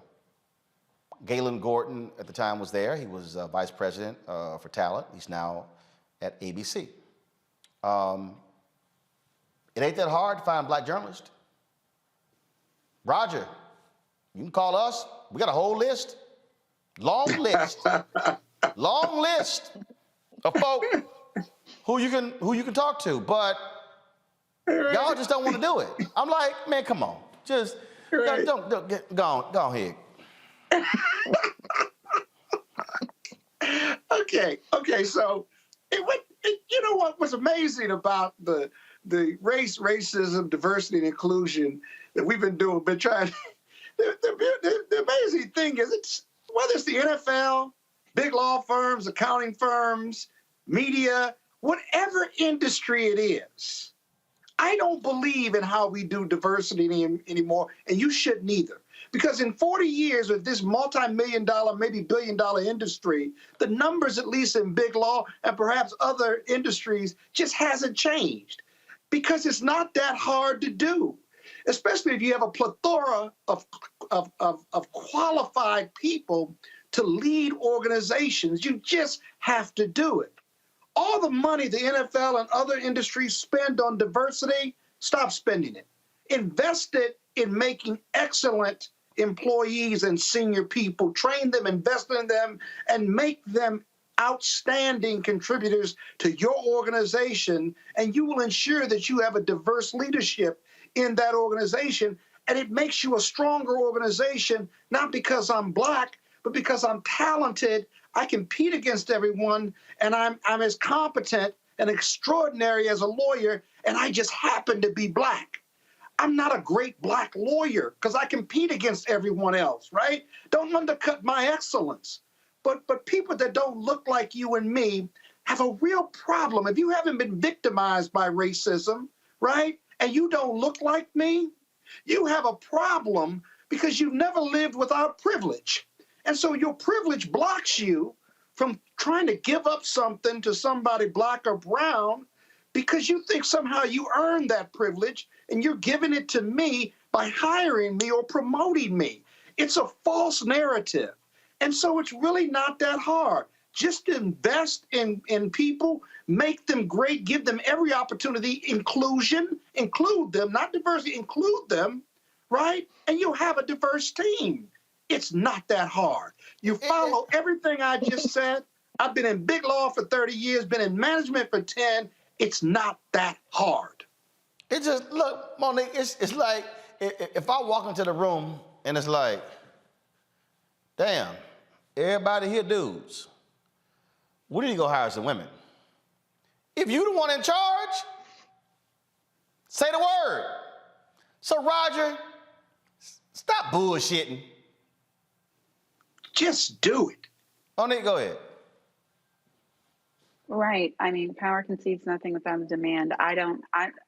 He's not doing anything surprising to me. They're not doing anything surprising to me. They're only going to do what they are forced into doing due to pressure. I mean, y'all not boycotting no more? I don't watch the NFL anymore. I haven't watched for years. I don't really understand if I can just apply my action items and my questions to a different area, which is us, because we're the only people we can control. Oh, you're right. That's We right. boycotted That's right. for one Jay-Z. man. That's right. Remember, Jay-Z said we were done with kneeling. I guess he's supposed to fix all that, huh? Well, no, but I mean, are y'all done? Are y'all done boycotting? This ain't about Jay-Z. No, actually, Actually, it was Actually, boycotting. It wasn't a real boycott, and that was part of the problem. That actually was part of the problem. But people were very vocal about not watching, and they watch now. No. Let me go back. Kaepernick did not get the job, and they watch now. Now let me go back. Monique. What they said they were not watching until it happened did not occur. All I am saying is, if we can boycott because of the offense of the one black player who stood out for social justice issues and for everything that meant, then we can boycott. And I'm not talking about boycotting the games or even the watching of the games, because the 70% of black folks who earn their living doing that deserve our support. It seems clear to me we ought to be boycotting the sponsors, because the sponsors are who make the money, and the money is what drives Roger Goodell. It's not hard. It is. It's all very simple, but it's not as simple as walk in and there's no black people at the table, so put one there. Well, hell, they don't want to. So where is the pressure? Because us sitting back and waiting for him to do it, ain't it? But I'm gonna say again, that this is, Robert, this was one of the things for me when it actually happened. Even that quote boycott, it wasn't a real boycott. It was a loose boycott. It wasn't organized. There was some organization. But I'm talking about, it was kind of like this area and this area. Part of successful boycotts are organized. There's a plan of action. There's a period where you are educating and you are enlightening and you're laying out what we're doing and you're escalating. Yes, there were moments where you had preachers who showed up outside of NFL stadiums taking a knee, things along those lines. And so, Monique is absolutely right. If you're going to target the NFL for its racial, its lack of diversity, it has to be an organized boycott. I keep telling folk, you go read Martin Depp's book on Operation Breadbasket. You've got to organize it. But it's also, people also got to also be a little smarter. I don't know if y'all saw Emmanuel Acho. Now, there's lots of I disagree with him. He criticized Brian Flores because the law firm that Brian Flores is working with to sue the NFL on racial hiring, according to Acho, they ain't got no black lawyers. It's all white. Now, we've been trying to get Brian Flores on this show to discuss his lawsuit because he's only done interviews with mainstream media. My producer, Carol, was emailing them. It was kind of like, no. Then finally, I emailed saying, we got a problem if you've only been talking to mainstream media. If you're going to talk about suing the NFL because racial discrimination, y'all might want to talk to some black-owned media. And then it was kind of like, we Mr. Martin, we understand, but we're just sort of inundated with requests and stuff along those lines. I'm like, okay, I got that, but you can still schedule. You don't only just talk to NBC, ABC, and CBS. And so I'm going to send that law firm an email to see if what Acho said is correct. But even in that case, that law firm should be called out. You can't be suing the NFL for racial discrimination if you're an all-white law firm as well. See, we got to be willing to challenge people in every area. And so if people say organize a boycott against the NFL and its advertisers and its sponsors as a result of its racially discriminatory practices, it has to be organized, Robert. It can't just be whatever. Listening to Roger Goodell, I need Scott to hand me some of that white Hennessy behind him because it's nauseating trying to get through a lot of this stuff. Y'all saw that bottle of white Hennessy as soon as I saw it. But it's nauseating trying to get through what Goodell is saying because This is nothing new. This is nothing that we didn't. You can go back to Denny Green. You can go back for generations of black players where they said that a black man couldn't be a middle linebacker because they didn't have the intellectual ability to call the defense. A black man couldn't be a center because he had to call, set the protections on the offensive line. Black man can't be a quarterback, other than Doug Williams, because they don't have the ability to read defenses. That's why Cordell Stewart was returning kicks instead while Neil O'Donnell was playing quarterback for the Steelers. We've gone through this before, and guess what? You start letting black people play middle linebacker, they're pretty good at it. You let black people start playing center, they're pretty good at it. You let black people start playing quarterback, they're pretty good at it. So how about we just start giving people opportunities instead of all this lip service that the NFL is doing? Because at the end of the day, it is still the same good old boys club, the same old white men, almost unanimously, that control the wealth, and they want to make sure they keep this control within the family. You can go out there and run around and hit your head all you want, but when it comes to running things and being in the room with the money and owning a team, then that absolutely is not going to happen unless you start having the type of litigation that Flores started. It's not a perfect lawsuit that they filed. There are errors in it. There are things that they could improve in, but this shouldn't stop other coaches or other individuals who have been aggrieved from coming out and filing the types of class action lawsuits that will get their attention. The same thing that we saw with the tobacco industry, the same thing we saw with many other industries that would not change until they are sued. You get $1 billion settlement out of the NFL, you about to see all the coaches be black for about a generation. So that's what it's going to take for people to actually start listening. So Robert, let me ask you this. Can you have an antitrust exemption and be suffering from race discrimination as an organization? Is there some link between those two that could defeat that antitrust exemption? I don't know. Either You legislatively or litigation-wise. Who are you asking? I'm asking Robert. You asking Robert, Monique? Robert that because that antitrust exemption is what protects that league. And if you're engaged in racial discrimination, I'm just wondering, I need to research it, whether legislatively or from a litigation standpoint, you could break that antitrust exemption, which protects them, which is why you may not get that much progress when it comes to the race question in the NFL. Well, I think what is required, I think what is required is going to be congressional hearings, and this is going to be the point that we need to work with our friends in the Congressional Black Caucus to bring in Roger to get out, because right now the NFL antitrust exemption is only based upon lobbying. There's nothing statutory that that separates it, besides the fact that they can pay off lawmakers through campaign contributions. Same as baseball. Exactly. So we start having some hearings, particularly where they can subpoena records and documents right now while we're in charge of financial services and those sorts of things. Oh, you're going to start seeing, you're going to see so many black head coaches. We have congressional hearings. They're going to look like the Soul Train Awards. So I would compel our Congressional Black Caucus maybe to step in on behalf of these coaches and players to have some hearings so we can find out exactly what's going on. That's when you really start seeing some change happen. Certainly.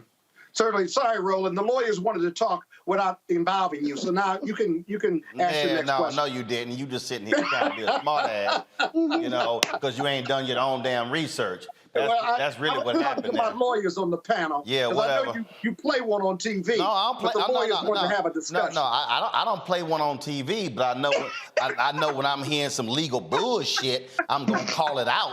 And so that's what I'm going to call out. Let's just be real clear on that nonsense. So why do I keep asking for this, Monique? Why? Yeah, I know. Sometimes you should just shut up. I mean, either because you're a Kappa. That's why. Because you're a damn Kappa.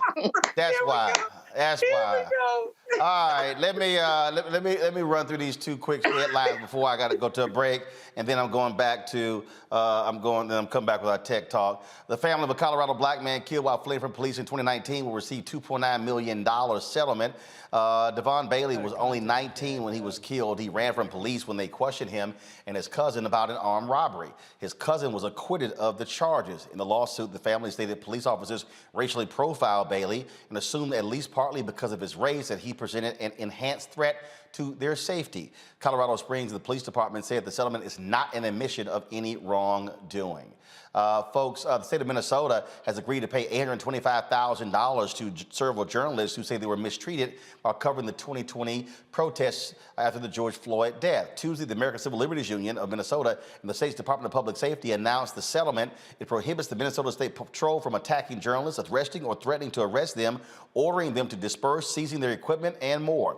It also calls for an independent review of all 2020 media mistreatment complaints, and it requires body-worn cameras to be issued to all troopers by June. All those are good things.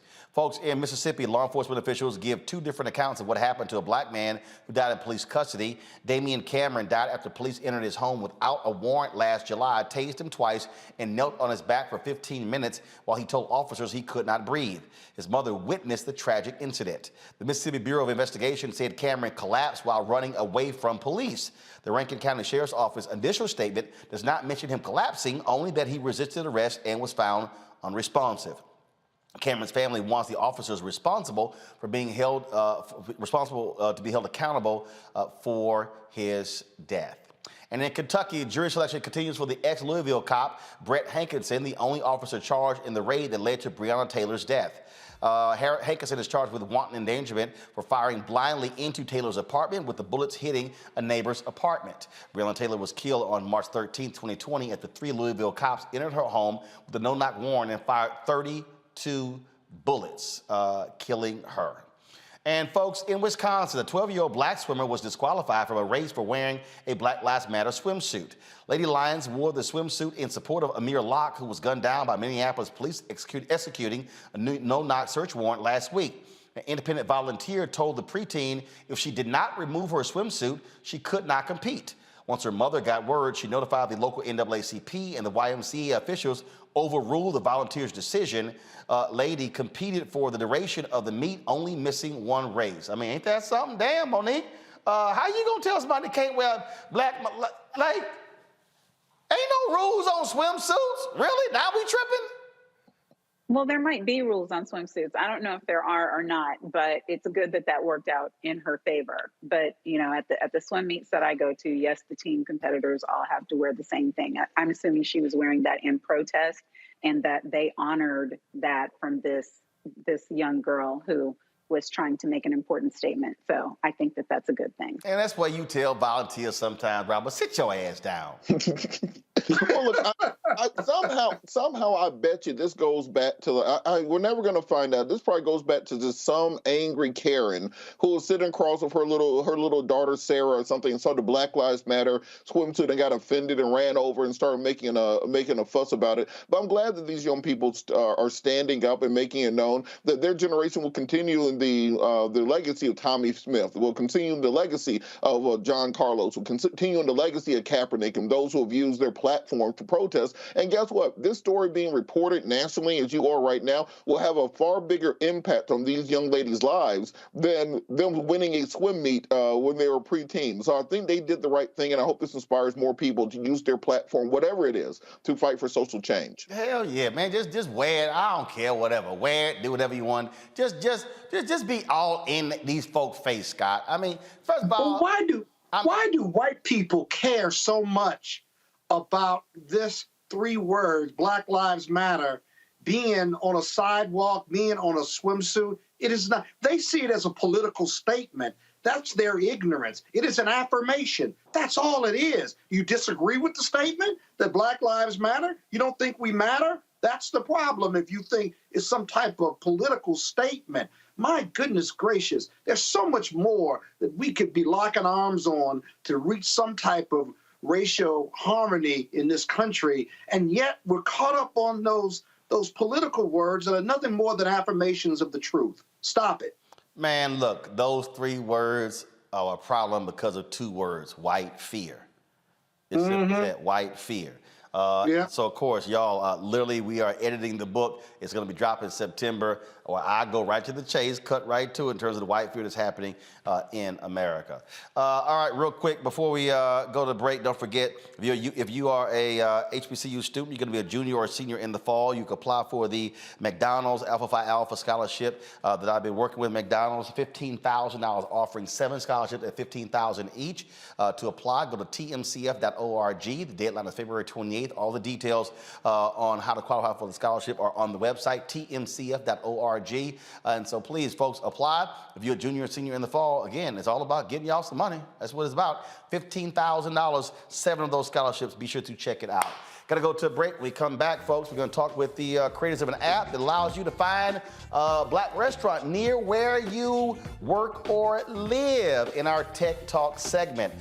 Please check that out. Of course, the segment is where we give an opportunity for African Americans who are in tech to talk about their product. Don't forget to support us by downloading the Black Star Network app, Android, Apple, Android TV, Apple TV, Samsung, Roku, Xbox One, as well as Amazon Fire TV. And of course, you can join our Bring the Funk fan club where your dollars go to support what we do. I leave on Saturday for Liberia. We're going to be there 10 days broadcasting from Liberia for the 200th bicentennial celebration of that country founded by freed slaves. And so your dollars make all that possible. Again, Cash App, $RM Unfiltered. PayPal is R Martin Unfiltered. Venmo is RM Unfiltered. Zelle is Roland@RolandSMartin.com. Roland@RolandMartinUnfiltered.com. You can send a check or money order to P.O. Box 57196, Washington, D.C. 20037. I will be right back.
My name is Charlie Wilson. Hi, I'm Sally Richardson Whitfield. And I'm Dondre Whitfield. Hey everybody, this is your man Fred Hammond, and you're watching Roland Martin, my man, Unfiltered.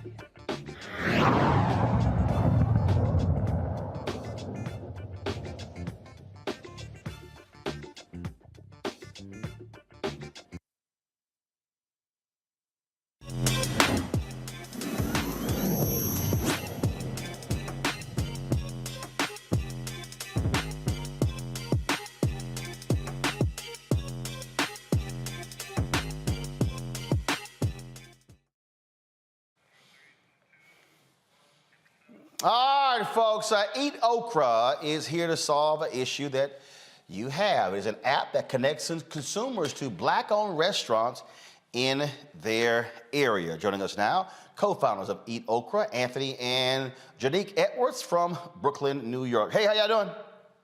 Roland, what's going on? All right, so how does this work? Because first of all, is it restaurants that y'all have found where people place it on there? Because look, this is important. I mean, I've gone places you want to support black-owned restaurants, but then you're like, well, dang, how do I find them?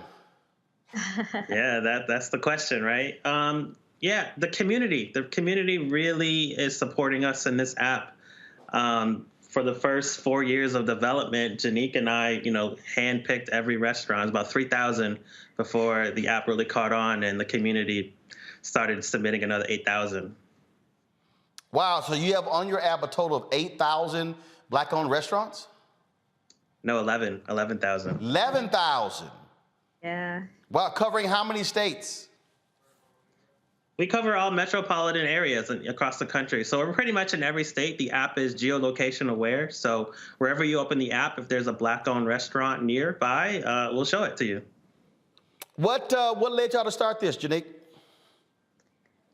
Really, my move to Brooklyn. I moved here in 2016, and around that time, Anthony was kind of trying to figure out ways to level up his skills as a developer.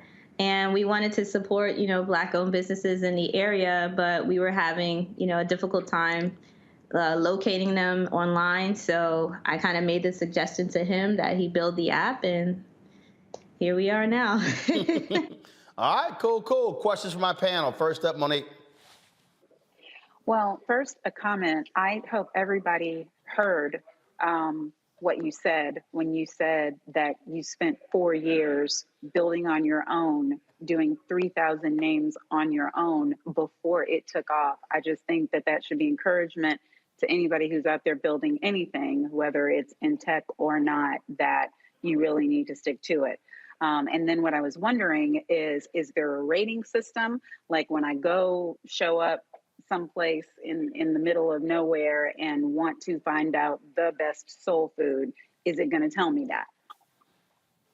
Yeah, I think it's important. The first part you said that, it's important that people see Janique and I in the world, especially the younger generation, and understand, sometimes everybody's path is different. Our path was really just about building the app ourselves until we were able to, turn it into a business, a real profitable business for us. But yeah, the app has 100% organic ratings. So people will give honest reviews, honest feedback, and there's a star rating system as well.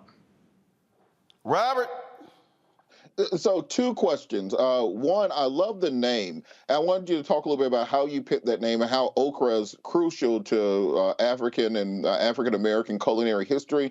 And then follow-up question, will there be anything on there that can let us know what these folks are out of? Like if I'm going to a fish spot and they ain't got no fish, is there like an alert on there that can tell me?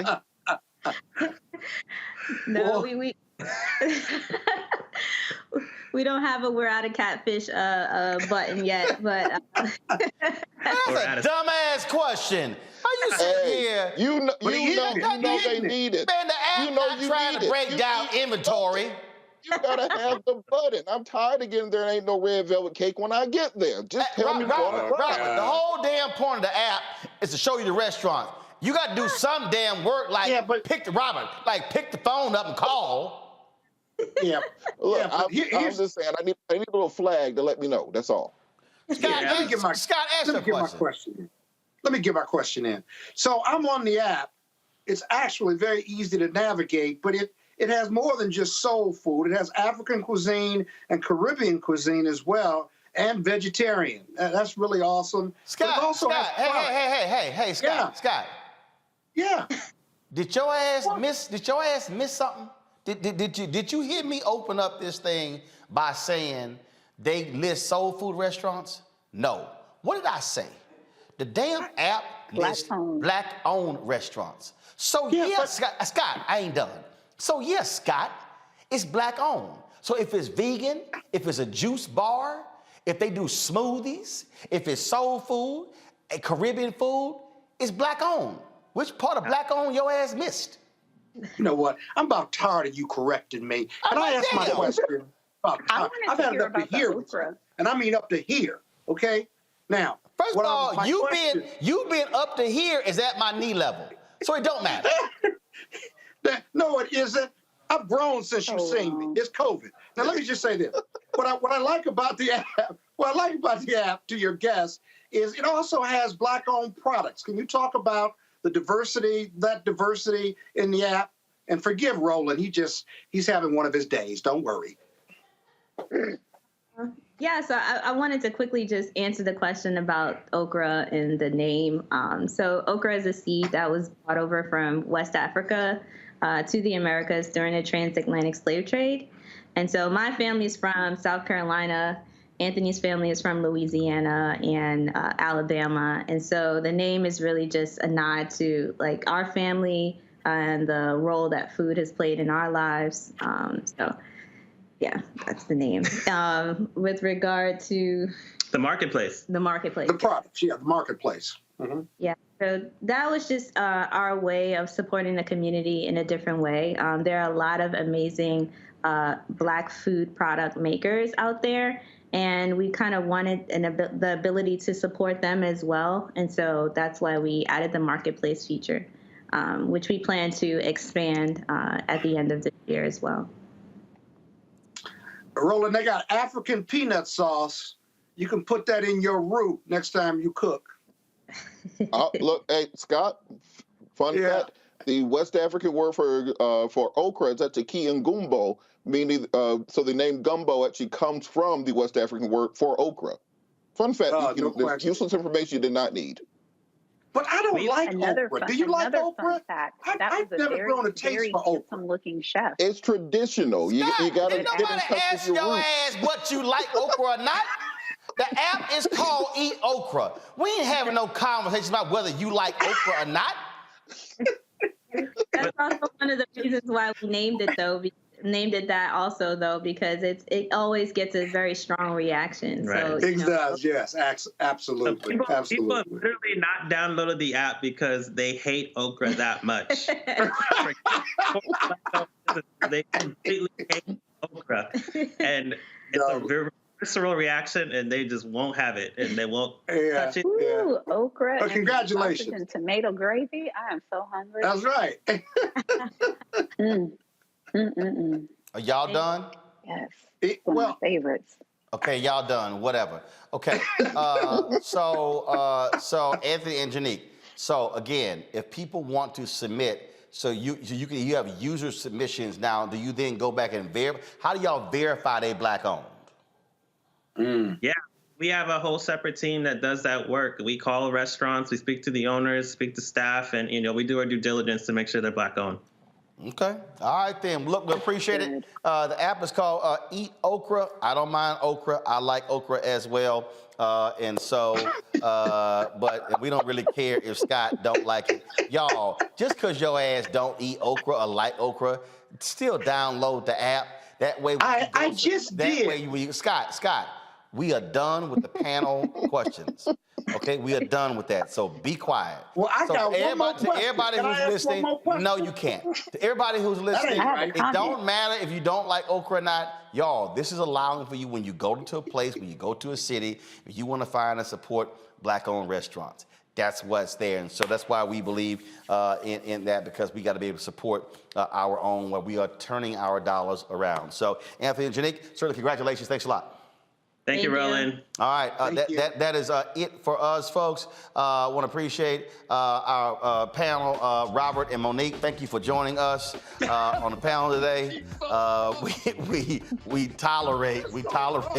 We tolerate this little kappa on the show. But thanks a bunch. Don't forget, y'all, download the Black Star Network app. We already passed 30,000 downloads. Now we're on our way to 40,000, 50,000. I want to end 2022 with at least 75,000 downloads. That is our goal. And so let's spread the word, please. Apple phone, Android TV, Apple TV, Roku, Samsung TV, Xbox, and Amazon Fire.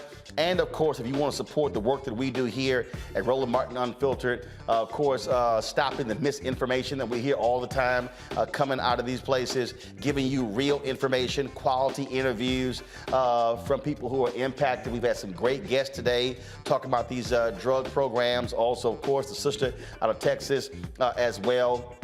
So many great guests. You can support us if you want to write a check or money order. P.O. Box 57196, Washington, D.C., 20037. Again, P.O. Box 57196, Washington, D.C., 20037. Cash App is $RM Unfiltered. PayPal is R Martin Unfiltered. Venmo is RM Unfiltered. And Zelle is Roland at RolandSMartin.com. Also, Roland at RolandMartinUnfiltered.com. All right, folks.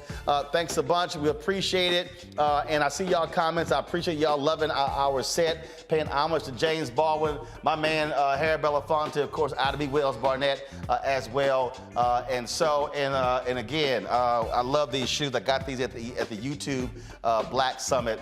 Where they gave me these Air Force Ones, and they of course decorated them Roland Martin Unfiltered. So pretty cool, huh? All right, y'all, that's it. I will see y'all tomorrow right here from Black Lives Matter Plaza in the nation's capital, where the Black Star Network, our offices are located. Don't forget also to watch our shows, Deborah Owens Show, Wealthy You, of course, Balanced Life with Dr. Jackie Hood Martin, of course, Faraji Muhammad every day with In the Culture with Faraji. That's 3 to 5 p.m. live every single day. Then, of course, we restream that. And, of course, Rolling with Roland, the episode of the last 2 weeks, Director Bill Duke.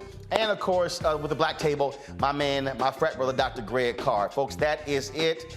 Support all of our shows. We are building something here. We got other shows in development. And so we're just trying to make this thing happen, y'all, because this is all about us being able to control our voices, control our destiny. And again, like the nation's first Black paper, Freedom Journal, said, we wish to plead our own cause. Too long have others spoken for us. That's it. I'll see y'all tomorrow. Holla!